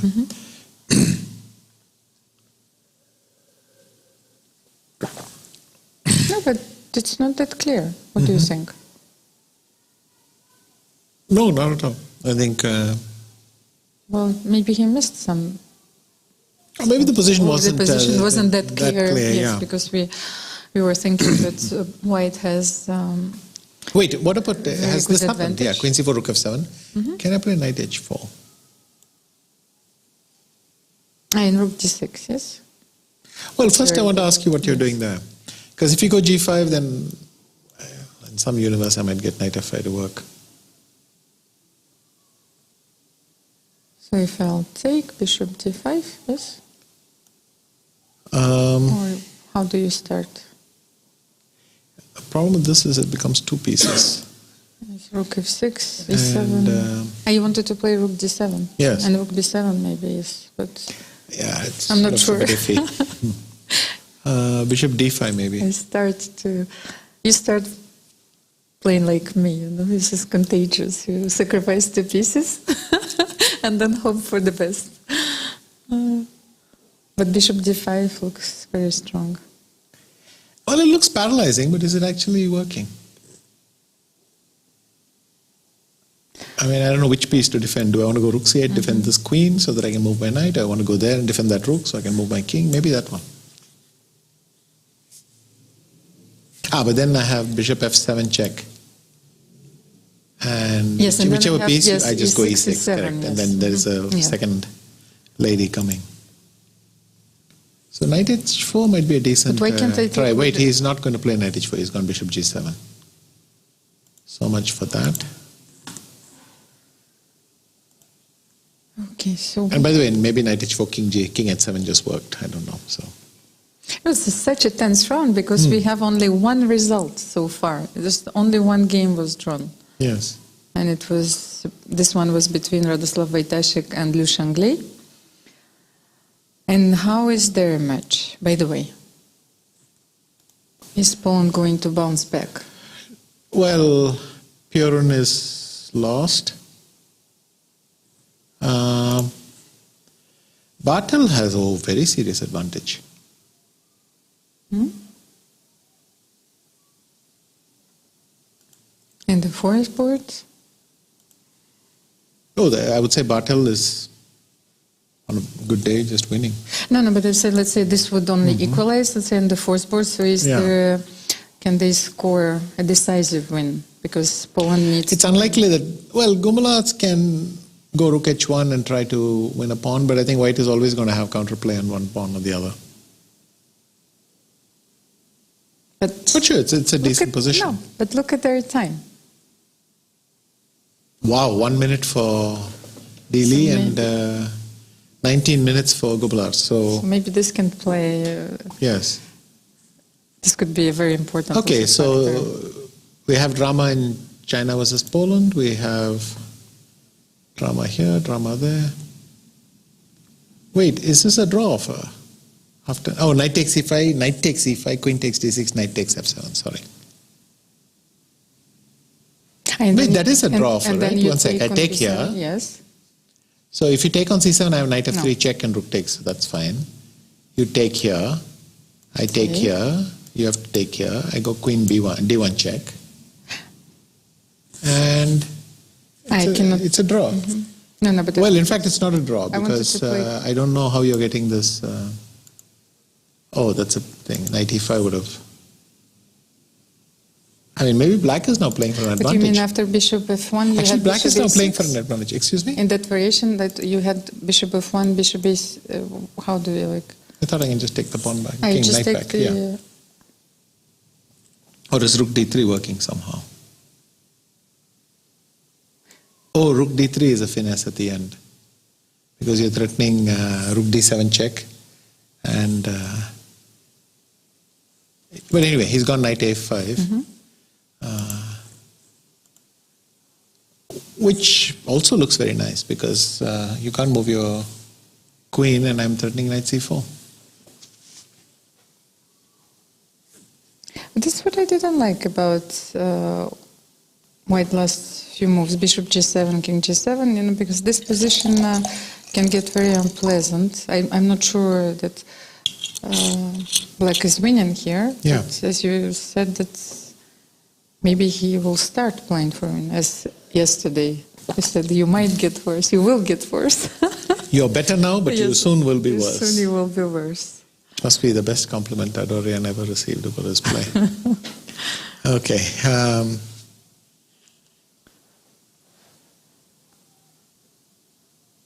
Okay, so where should we go?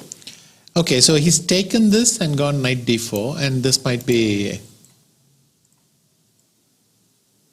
enough. I mean, I'll go king f7, I guess. Oh, but then he wants to play knight b5, and maybe that thing just works tactically. What if I play bishop takes g2 first? And knight b7. Or bishop c8, I wanted to say, but knight b5, and then? Knight b7? No, e6 is hanging. e6, sorry, I just had a fresh look on the positions. Maybe this works, just to not lose anything, and then knight c6. So white is clearly holding. No, just before we played king f7. Well, he's thinking, but he has 6 minutes, so it's a good moment to think.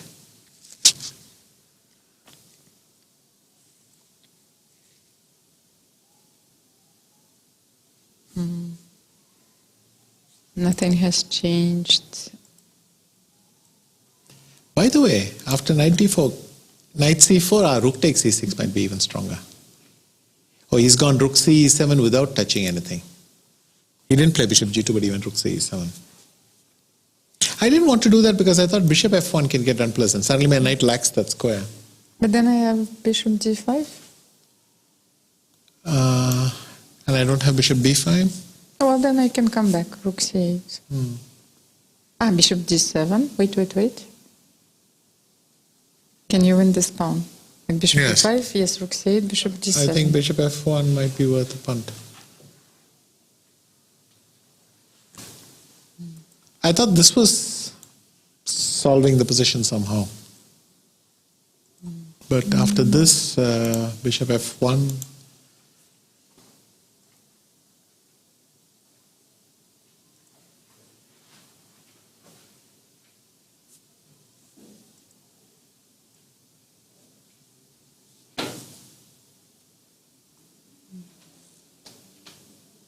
Let's say if... Oh, even Mateusz Piorun is not looking as... it seems to have generated some counterplay. How did that happen? Yeah, exactly, because I was thinking... He went rook c8, Mateusz h5, h5, Bartel rook will g5. convert his advantage, then Oh, and he just gave up the pawn like they this. might. And I couldn't go king Equalize. g3 and stuff like that.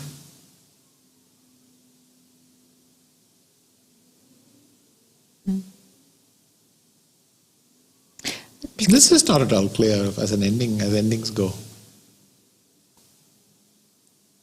He's gone rook d5. 5, but maybe I can play knight c2, Yes. and I will get a few pawns. Hmm. Unless you will immediately Play go e5. e5, yes, e6 and e7, but I will... But e5, maybe I can play rook Rook h6, h6. knight f4, knight takes Yes. a3 or something. So maybe this is a draw, so he escaped. Yes, so he escaped. And I would hesitate to say this is winning, but But white is much better. Much yes. better, yeah. Mhm. So let's say king f6. So I go rook, rook g6 check. g6. You come king f5. Mm-hmm. Rook eg4. And I'm threatening king e3 and mate, but you will play rook ed8. So I King can't play f3, king yes. e3, yeah. Also, But then I can play rook g7. No, I can't. It doesn't help much. but white Oh, wait, wants to I go... take the pawn. I go check and I come back and maybe it's mate anyway. You have rook g4. Yes. Okay, let's show it. Yes, rook d3. Yes, it's a very nice mate. Rook f1, rook king e4, and rook g4 mate. Looks like some study, no? Mate Yeah. in... so rook g6, then maybe king f5 might well depend on very precise things. But then if king f7, should you take... I can take on a6, Yes, yeah. on a6. I think that is very nice because if you do this, I can still come back Oh, here okay, and so- it's very nice. So, okay. That looks like progress. Bartel is winning and does Gumlars have any chance to win this? But they need to win only one game. Yes, but I mean 2 would really clinch.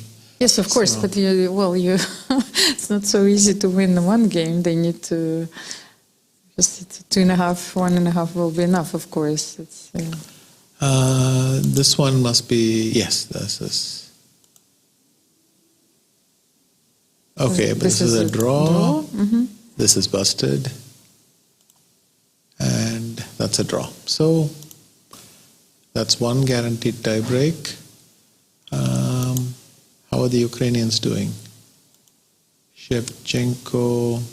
Okay, the technical task will take some time. Whoa. Did Volokitin just trick him with queen h4 and queen takes b5? Or is queen g5 going to be a problem? Queen g5? Why not queen g5? But I don't know, maybe just a second, I will check if the game, if this is the position on the board. Yes, queen g5 is possible. Yes, it has been played. Now what can I play? Bishop takes f3. But queen f6? Queen f4. Rook h1 check. Oh! You were waiting Yes. for this, of course. Of course I was waiting for this. What do you think? But now ed4 is just winning. Because of queen f6, I have queen 6. Oh, then he was going queen e5. But then we get back to, no, rook h1 check, I don't have Show queen something. So first, I was, of course, no. But then just to show the first line, because... Okay, I wanted to do this as the point that this wins, but I realized then that queen e5 is there. And if I do rook h1 check, now king g3 wins. Instead of knight d4, we considered this. But then rook h1 check. And then... If king h1, queen f1 and mate. And if king g3, queen g4 and mate. So after knight d4, wow, what is going on?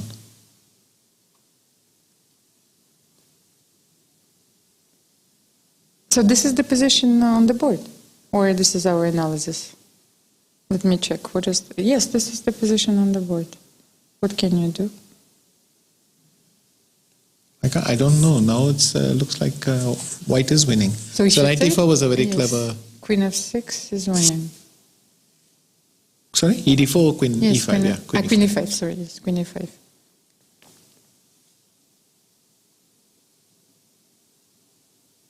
And now you can take rook h1, king h1, because the pawn on g2 is protected. Correct. So the same motive. Well, I thought bishop g2 would work, but it turns out that if queen e5, I might not have anything to show. If you go check, now I have to go here, but then I don't see, there's no check with the black queen. Yes, so rook h3, and then... And then king g2, and yes, then the rook and queen don't coordinate, yeah. Wow, so this is suddenly winning for white.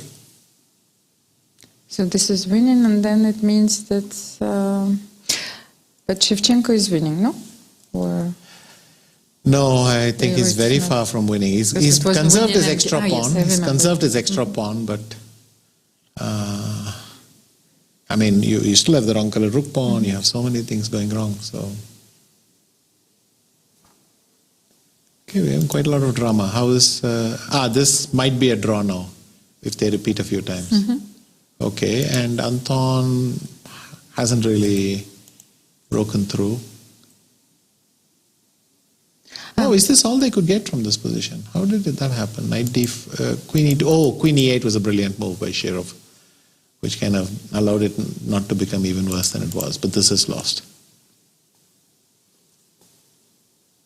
But then, I think that black is lost here as well, because, the pawns are... Correct. So then Ukraine is going to lose the match. Yes, so Ukraine is... And yeah, so Volokitin resigned as well. Bernaditsky is going to resign, and Vasily drew. So in fact, it's Ukraine is eliminated from the tournament. SL Narayanan lost, and Maxim was going to win. So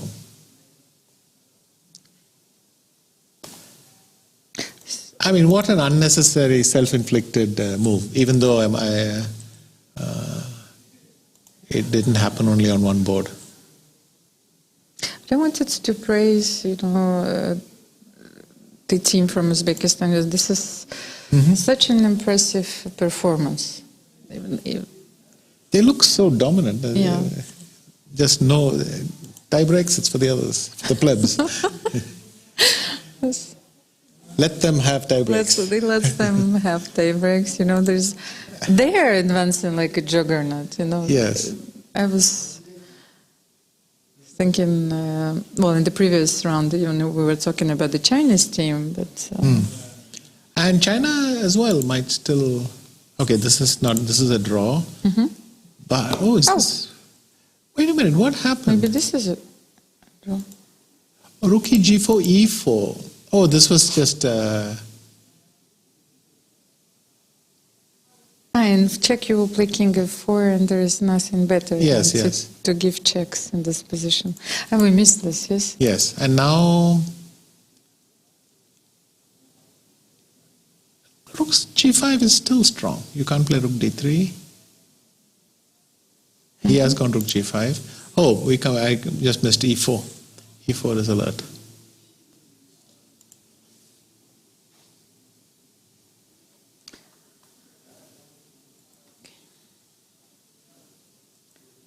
And Musar just drew. So, yes. Okay, Laurent won. So, okay, we are heading for the tie breaks in this match. Uzbekistan won. And what is going on in the match between Spain and Azerbaijan? Okay, Shakriar drew. I think we're going to see a repetition here. No, maybe not. I thought they repeated once. But now white has regrouped and he's probably going to give it some more. But black is solid. But then... white can try h4, h5 or something. Yes. Sorry? Gadir Guseynov is winning. Yes, so this he's is winning. One of the boards, which is winning for Azerbaijan. And what... Though Alexei has made progress. He's taking on b3. And how is Guseynov going to finish this? Is he going to play rook h8 and bishop d6 or something?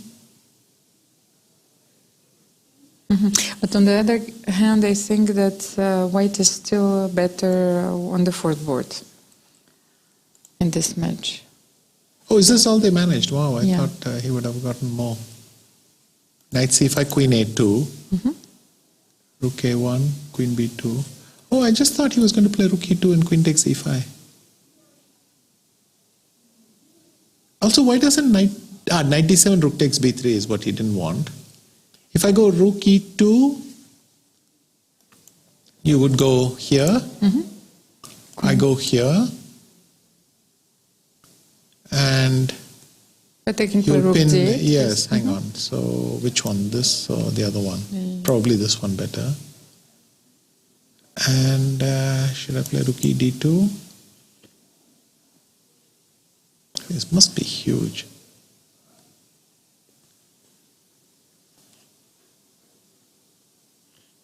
So simply Something like that. Even knight c5, even just not to get back your pawns. And yeah, or having gotten this far, he could have taken on a7 and taken on e7. He did this. And, oh, it became counterplay like this. Okay.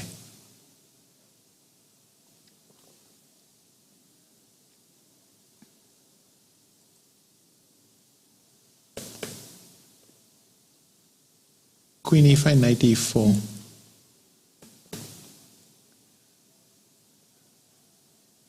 Oh, it's a pity because, I mean, if you have rook b2, it should be over this. Then this, there was a swindle somewhere, I'm afraid.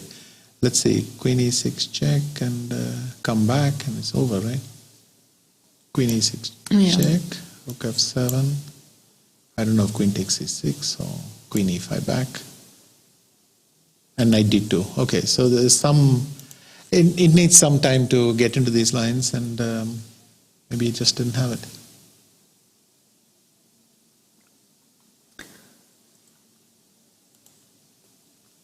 That's a big miss for Miguel. But this one, well, ace hit 6 and rook takes f8, and there is no. Oh, he's coming around like this. Yes, and wow, this pawn is suddenly. yes. So you'll have to play bishop g7 Bishop g7. or bishop d6, whichever he wants. But then knight f6. Oh, well, you'll first. Oh, have to- sorry. Knight g7. Yes, Yeah. I just wanted to bring. Hang on, as they say. But then I have rook d8 winning, and that's Yes, the problem rook for you. d8 is winning immediately, So this is yes. over, yeah.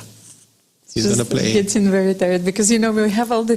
When you're analyzing one game, yeah. it's then that you know the position, you know all the ideas, But when you have so many games, every time we have a position, it's fresh. Yeah. So I'm thinking, okay, what is an ideal square for the knight? Okay, it's like the duck game. Yes, I don't know. Just drop it on f6.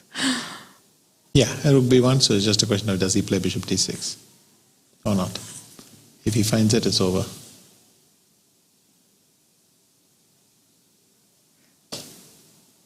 And that means Miguel needs to win. Oh, he has won a pawn, but unfortunately he's going to lose the e3 pawn. So how does this work? I go queen e3 here. Only move because I have to do... Oh, he's considering queen e1 as well, okay. But I thought queen e3 is Queen good enough. b4, And then rook takes c6. c6. No, but this is. Queen b7, no, hang on, it's a problem because after queen e4... What do you have? I was thinking rook f6, but you I have have rook rook e6 e6. just here. Yeah, that's right. Yes. So But that has happened. They're going for this Yes. line, and Wait, let I can me... see yes that there is some action on the second board. Yeah. How much time do they have? 32 few seconds yes, against a few 22 seconds, yeah. Mhm. And how is this position? I mean, White's doing fine. I don't know if he's better, but he's fine. So, but time obviously has a logic of its own. He did not play bishop d6. He went king g2, and they repeated one more pair of moves. So let's see if that happens. But after king g2, oh, he wants to play rook f8 now. So this is the current position. If he hasn't seen bishop d6, then it's just going to drag on a bit more. But bishop d6 would finish the game in a second. Okay, now He's gone bishop g7. Oh my God. And then rook d8. Maybe it's still winning. But I can play king e7, then you'll go rook a8 and win. Yes, so that's it. So Viswanathan is winning, and queen d1 check has happened here. And so still trick after trick. But why didn't he go... but on king e7 I can Yeah, play why didn't he go... g7. for queen d5 check, why didn't he go queen e4? I thought that was the whole point. White's play, right?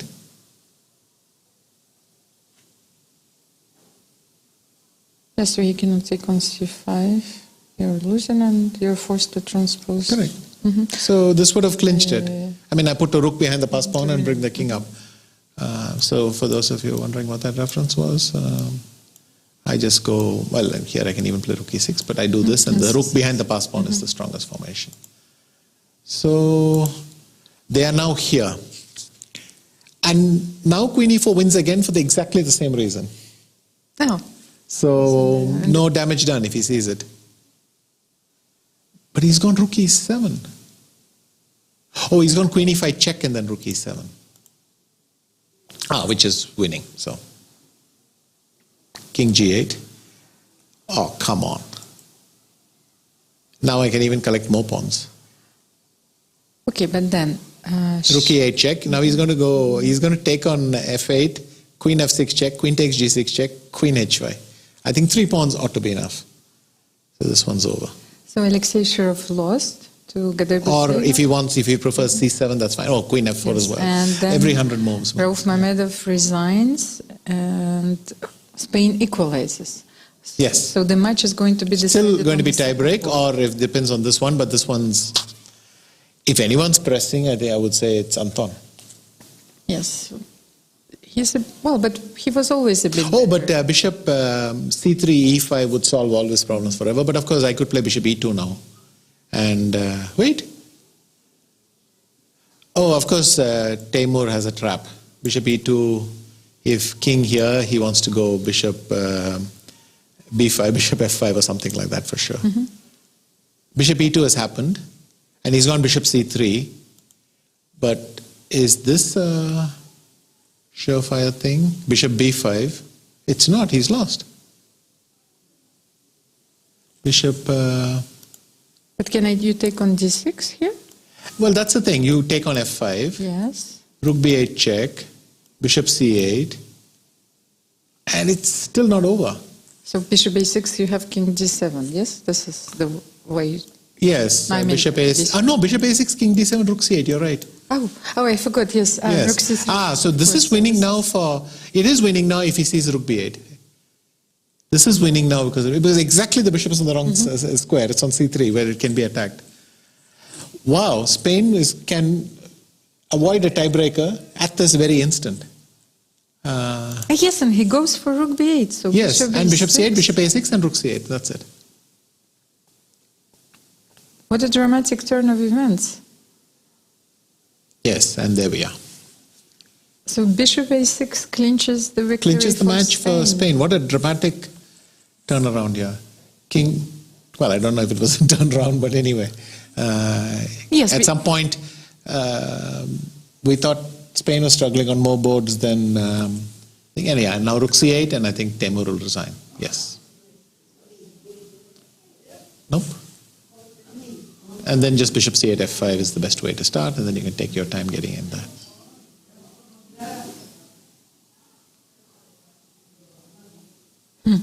Okay, French won, 3-1.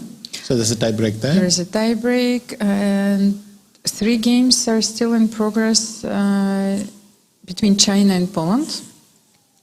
Wow, that is a lot. Poland needs to win this match. So how is the position on the third board? Because that's the only board where they had a chance to win a game. He is still pressing. I mean, he's going to play rook d4. He's gone this way. Okay. I thought he would go rook g3. Oh, but then black would have locked himself in position like this and just clung to the b pawn, so that's another problem. So this way you have to keep So your... he's gone king e2, but then if he goes back to g4, where's the progress?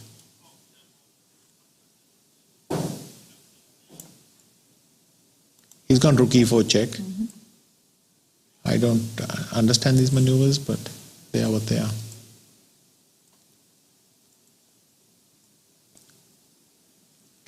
What is Timur doing after rook f5 check? What's he going to do? Well, the thing is, he knows... Well, he just doesn't want to go. Yes, if he resigns... He's resigning the tournament, right? Yes, he's resigning the tournament, so it's a very difficult feeling. You have to grieve, I think, for a few moves, and then... Yes. And then accept the defeat. So then rook e4, yes, king d2. And then he's gone a5, g4. which is nice because he's going to play h6 and rook h5 check and that plan. And he might still come around to winning this one.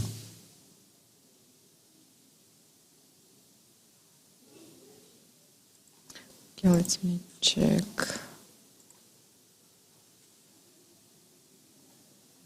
So everyone is in time trouble right now.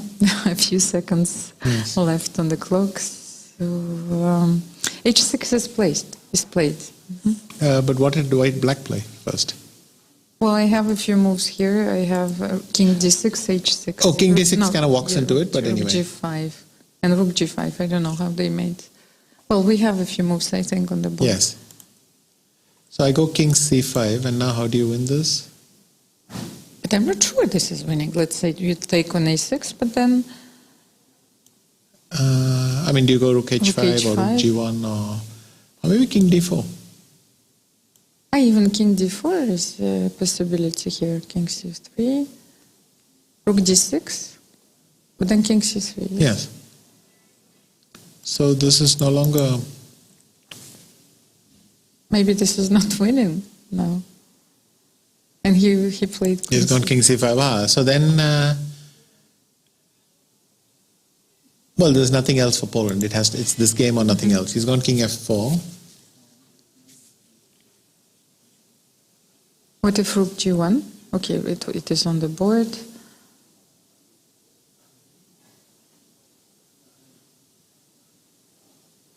Yep, the draw. And the other boards? Okay, the other boards... oh, this one's a draw as well. This one is a draw, but okay, Chinese are pressing on the second board, and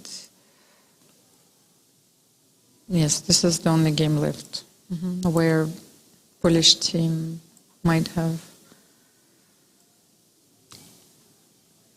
hopes to win, but no, this is a draw now. So only one tie break, India and France. There's no others. Uzbekistan is through. Yes, so Timur Rajabov resigned, so and Anton won, and so they are through, and So here we are, yes? Here we are. Please bring it's us... only our struggle which just goes on forever. Well, give us a chessboard and a clock. So then... When did they play the tiebreak? Well, that's what I'm trying to find out right now, because I don't know when does the next round start. So how long is the break? I will ask.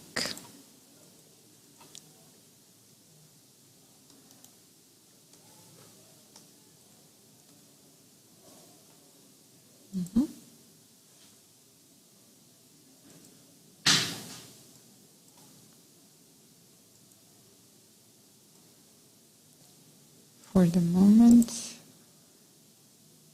okay, they will find out in a second. But normally it takes maybe, well, it depends, which. I guess half an hour break at least. Half an hour break after. Or maybe they even schedule for 9 because they might want to have dinner or something. I don't know. No, I'm not sure. No. I think that the round has to be completed. So it depends. Sometimes it's 10 minutes after the end of the last game, or sometimes it's half an hour. You don't. It depends on the regulations.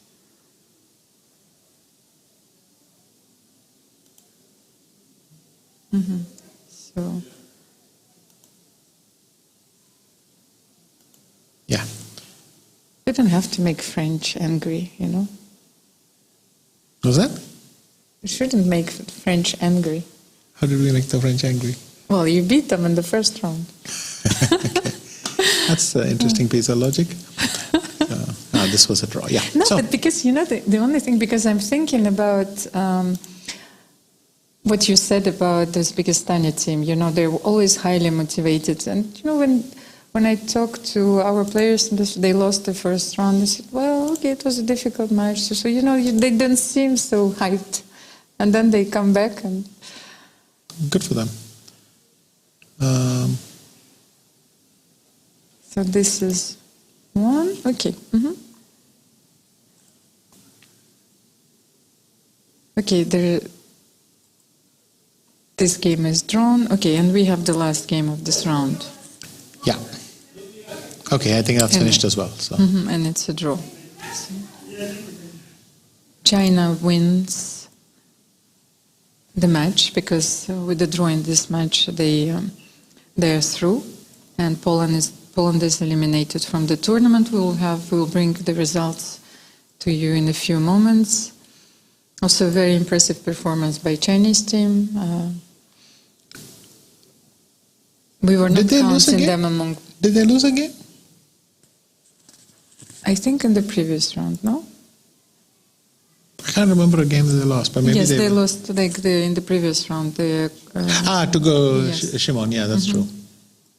So actually, that was their top player. Zili, he was performing incredibly in this tournament, and that was the only game that they lost. So we have a tiebreak. Yes. When? I don't know yet. Yes, I'm waiting for the official announcement. And 8:30? Yes? Oh, okay. Thank you for helping us. Okay, let's have a look at the results. China drew against Poland, and China qualifies for the semifinals. Azerbaijan lost against Spain. Spain goes through. And then we have Uzbekistan against Ukraine. Uzbekistan qualifies for the semifinals. Ukraine is eliminated from the tournament, and France bounced back against India. And we will have the tiebreaks. But I think if the tiebreak is scheduled at 8:30, then they will have some time to prepare. Yes. Two blitz games. Two blitz games. So, yes, China is playing against Spain, and Uzbekistan is waiting for his opponent. That's right. So we're the ones.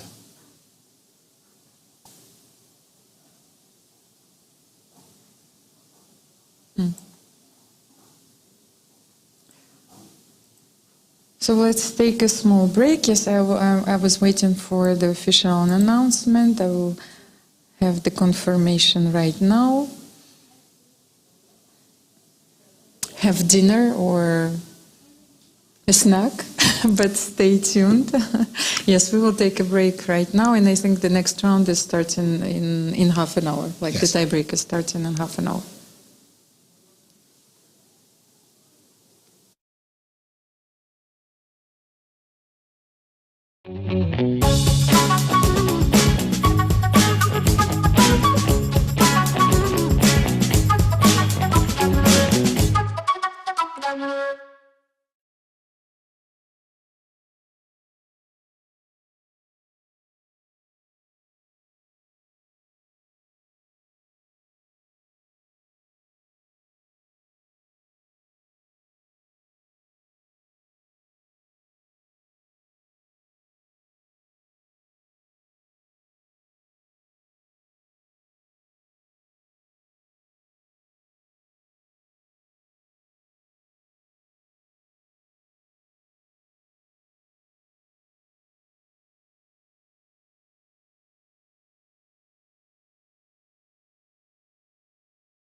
3+2?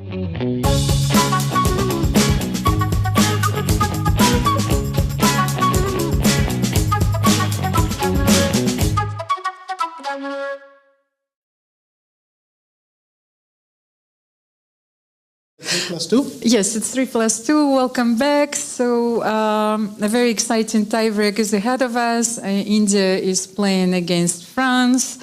Grandmaster Viswanathan is facing Almira Skripchenko here in the studio as well. So even here we are tied. 3+2. If the match is drawn, then they will continue. There is no Armageddon, and we can stay here all night. Okay. So we will concentrate on the game between Maxim Vasilograf and Vidit Santosh Gujrati. So if this game is over, or if there is a blunder, we will have a look at the other games. But for the moment, we will concentrate, we'll focus on the first board. Obviously, with the limited time, we can't go back and forth, but we'll follow this game. And if anything dramatic happens, we'll try to bounce there. But I think mostly you just want to watch and enjoy the game because there'll be no time for any explanations. You see what happened? That was actually my question. I was thinking, can you change the lineup for the tie breaks? And you can. Maxime Lagarde is playing on the fourth board. He's a very well-known blitz specialist. So the French, they changed the lineup for the blitz. Okay. So you can change something, yeah. So you couldn't do it for the rapid. But I think, yes, you can actually change your lineup for the blitz. So one blitz match is going to be played for those who are joining us right now. 3 minutes plus 2 second increment starting from the very first move. Okay.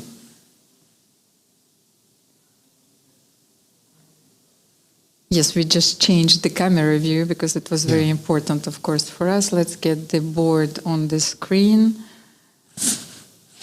And if something goes wrong, Yes, of there course, we are. yes. So the symmetrical English and A3. You can take on C4. You can play A6. Okay, he's taking on C4. Vidit has recently played a game here where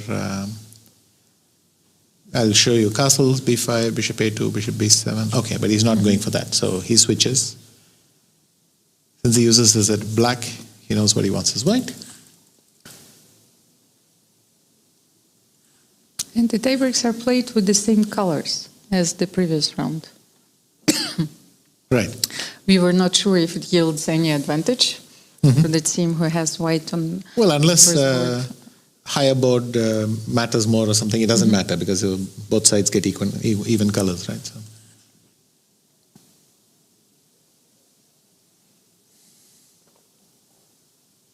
And why Maxime is thinking for such a long time? He is the current World Blitz champion. It still makes sense to carefully, there's no point in blitzing your moves and getting a worse position. It's worth it, but anything more than a couple of minutes, I would start to be concerned. B6. But he spent like almost a minute on B6. They only have 3. Yes. So he has 2 minutes left. Yes. So this was clever because Maxime has gained the move B6 over whether he had if he had played the bishop right away. So he can also develop his bishop. White has a small advantage of space on the queen side, but hardly a big deal. Now, queen C2. If I go bishop B4 thinking it's a trap, you can in fact play rook f(d1). It's a counter trap. And then you go bishop d6. So Maybe I don't think we have time to show No, this, just a sec. One idea, of course. Okay. Here, If queen c2, then bishop takes b4 because of the fork. But then I can play rook f(d1) attacking bishop this. h7 is You go bishop d6 because you have to block the d file. And then I go here. I think somewhere in the chaos this is going to be okay. But anyway, rook c1 has happened. Let's get back there. Rook c8. White can now play queen e2, and if black plays b5, then in a sense black has gained white has gained one tempo. So now let's say rook fd1, or maybe it's time for knight e4 already. I was trying to compare it to the positions which arise after in Queen's Gambit accepted. You don't have the knight on c6, but knight on d7. How is this different? Okay, why am I entering this? It'll come. He went rook fd1. Maybe the knight is better on d7. And Maxime has gone to... When? I mean, if you compare it to the Queen's Gambit accepted, it's better to have the knight on d7. Yes, but since it went to c6 on move 3, you kind of stuck with this setup. Okay, knight e4. Now, there's a very, very microscopic edge for white, but it is real. You can suffer a lot if things go bad. So, will he go knight d5, or will he just take it and try to exchange more pieces? We'll see. The queen can get into trouble sometimes. Bishop d4 with especially these two rooks. So you have to be careful with the knight and other things. Visha, I think that this position is looking very taking. innocent, but just show the second board. I think that Jules is losing. Because actually there is a very important threat. Can you play knight b2 here and knight a4? It's worth a shot. Maybe bishop takes d5 first and then do that. Ah, bishop d5 first? Because or knight b2, knight a4 and then bishop d5. Looks whichever. very dangerous. It could be. But I suspect it won't be over, but you'll have a rook and some pawns plus a bit of an attack for 2 minor pieces. Okay, I just wanted to check this idea. At least that is my instant impression. Okay, back to the main one. And Maxime has made a couple of useful moves, h4, h6, and still sort of under control. But white has just that bit of extra space. And maybe just play the pawn to h5 and see what happens.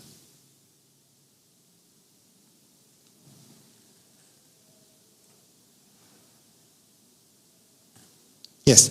Now there's one more threat in the position, which is that you can suddenly play, after maybe some rooks exchange, you can go bishop b1, queen c2, and black will no longer have the g6 square. So that's another point in its favor. If I was black, I would even consider bishop f6 here. But there's still the c5 square. So black is not having only weaknesses on one side, he's having the square as well, potentially. It's very hard to see this one come here, though. But rook d8. But I just step aside and go rook c1 again, and yes. And now you can't go knight b8 because suddenly bishop d4 and you see the queen has run out of square. So that's the point I made earlier about this thing. So it's just a tad unpleasant. That is probably a sensible move because it covers g7, potentially somewhere knight e7, maybe after rook d7. So sensible long-term move. Okay, the point I made earlier, bishop b1, now queen c2. This did not work out well for black. I think it's just slightly under pressure. But can I go queen c2 now? I'll try to get rid of these arrows. If queen c2 now, then knight e7. Excuse me, it's the opposite. He's gone knight e7. If queen c2 now, black could play knight f5. And it's still game on. He plays bishop d4 first, which seems very useful. Bishop c5, will he do it? Okay.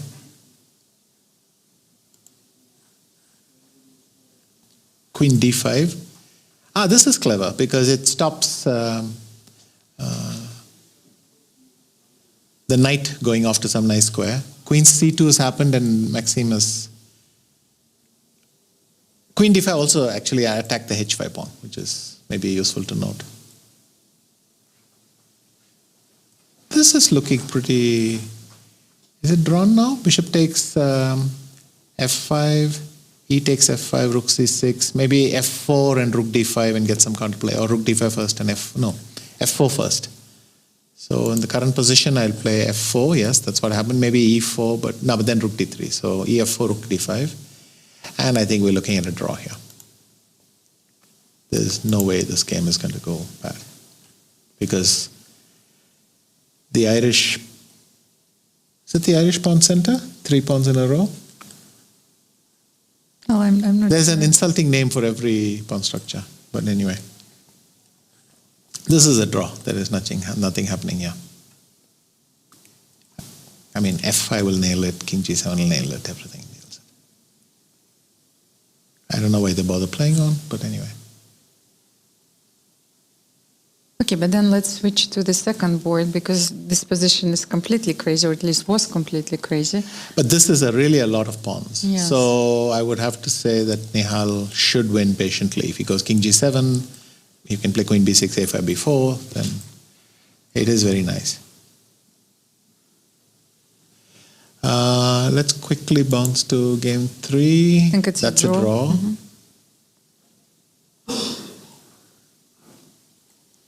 Okay. And Maxime is winning against Sasi. So we need Nihal to stay in the match.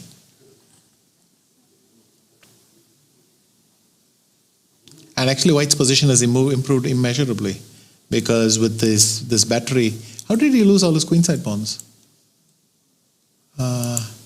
He sort of plunged in with queen f3. Mm-hmm. This is the point I made earlier that patience was necessary. I think this one is going bad. It's going to be very complicated to win this if it's possible at all. So,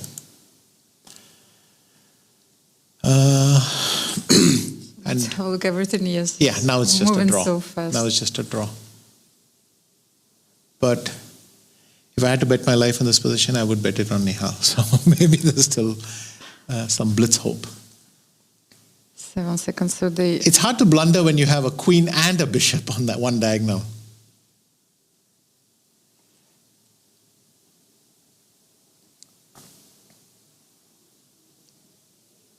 That might have been a mistake because if the king wanders off, yes, and now queen e3, and maybe there's a g5, g4 somewhere.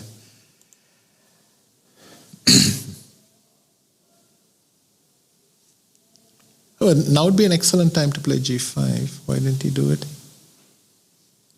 Okay, but Nihal's doing everything very carefully. And now g5, yes. g4. All right, so now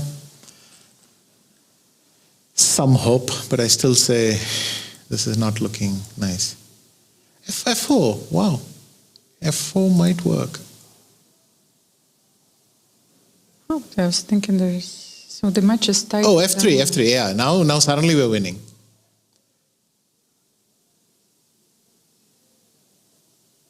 And bada boom, yeah. h1 queen would be a good start. But Nihal doesn't.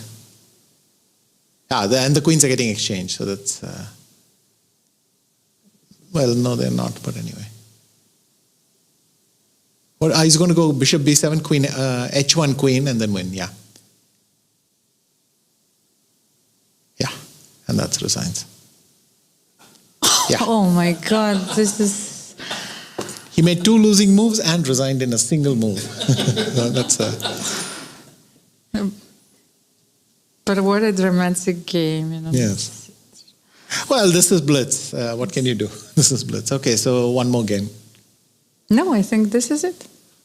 No, but they drew the match, right? No. Oh, SL won. Yes, that's what I didn't understand because I thought that I this thought was they were a draw. drawing. Yes, let's check the He results. took the rook.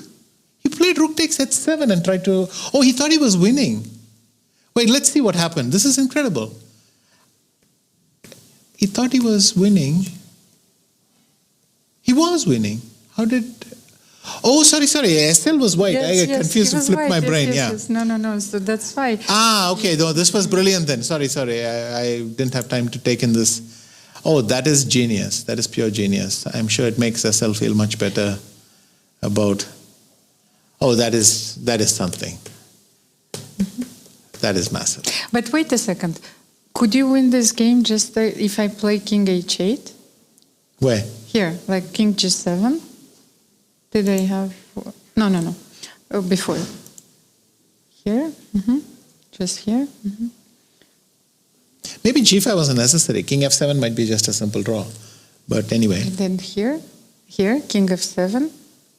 That's what he did. Yes, then king g7. But king g7 first, or is it the same? Oh, no, then I have to capture 2 a-pawns, right? That's your point. But yes. Okay, let's see it. I capture both a-pawns, and is that winning? that would be the most Because you will amazing have ending to go ever. till the. I'm not sure. Yeah, because I would have to go for this pawn. Yes, and yeah, then, no, and it then wouldn't I will work. have the draw. So. Thank you for that, Almira. Are we going to have a mutual Sukswang? King Is that C6? No, I go King King C7. C7 and then King C6. No, I go here simply. I mean, an A pawn yes, is going to yes. win. Okay, and so white would have had to take the draw, but Then, yes, then my question was, so if you take on A7, I will go King H8. Here, because you can take Rook A7. Just one last thing. Here, Rook A7 and yeah, oh yes, Yes, of course, yes. this should be winning because I'll take on D5. Oh, okay. And your king is very bad. I mean, if your king is already on G6 or something. Well, Yeah, so this I is don't know. winning. This is, I would still say that Rook F5 and walk the king around and something, but look, it splits. It doesn't matter. Okay, so, well, let's have a look at the results. I didn't even have time to look at the games, but anyway. Well, A nice, couple of nice games. I mean, Nihal is brilliant how he did this. He first messed it up, and then but he's a blitz genius. He's just a blitz genius. have you played a lot of blitz games against him? Do I look crazy to you? Well, okay. I have played some blitz against him, and we did something. But anyway, that's These are another the story. pairings of the first semifinal. China is playing against Spain. And let's wait for the pairings of the second semifinal. India is through. They just won a tiebreak, and they will face the Olympic champions, the team from Uzbekistan. Thank you so much for watching. This was a very tense tiebreak.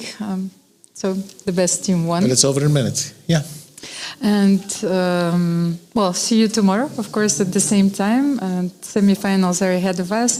Just wanted to say that the 4 teams are staying here till the end of the tournament because there will also be a match for the bronze medal. Okay. Okay, so that's all, folks, for today.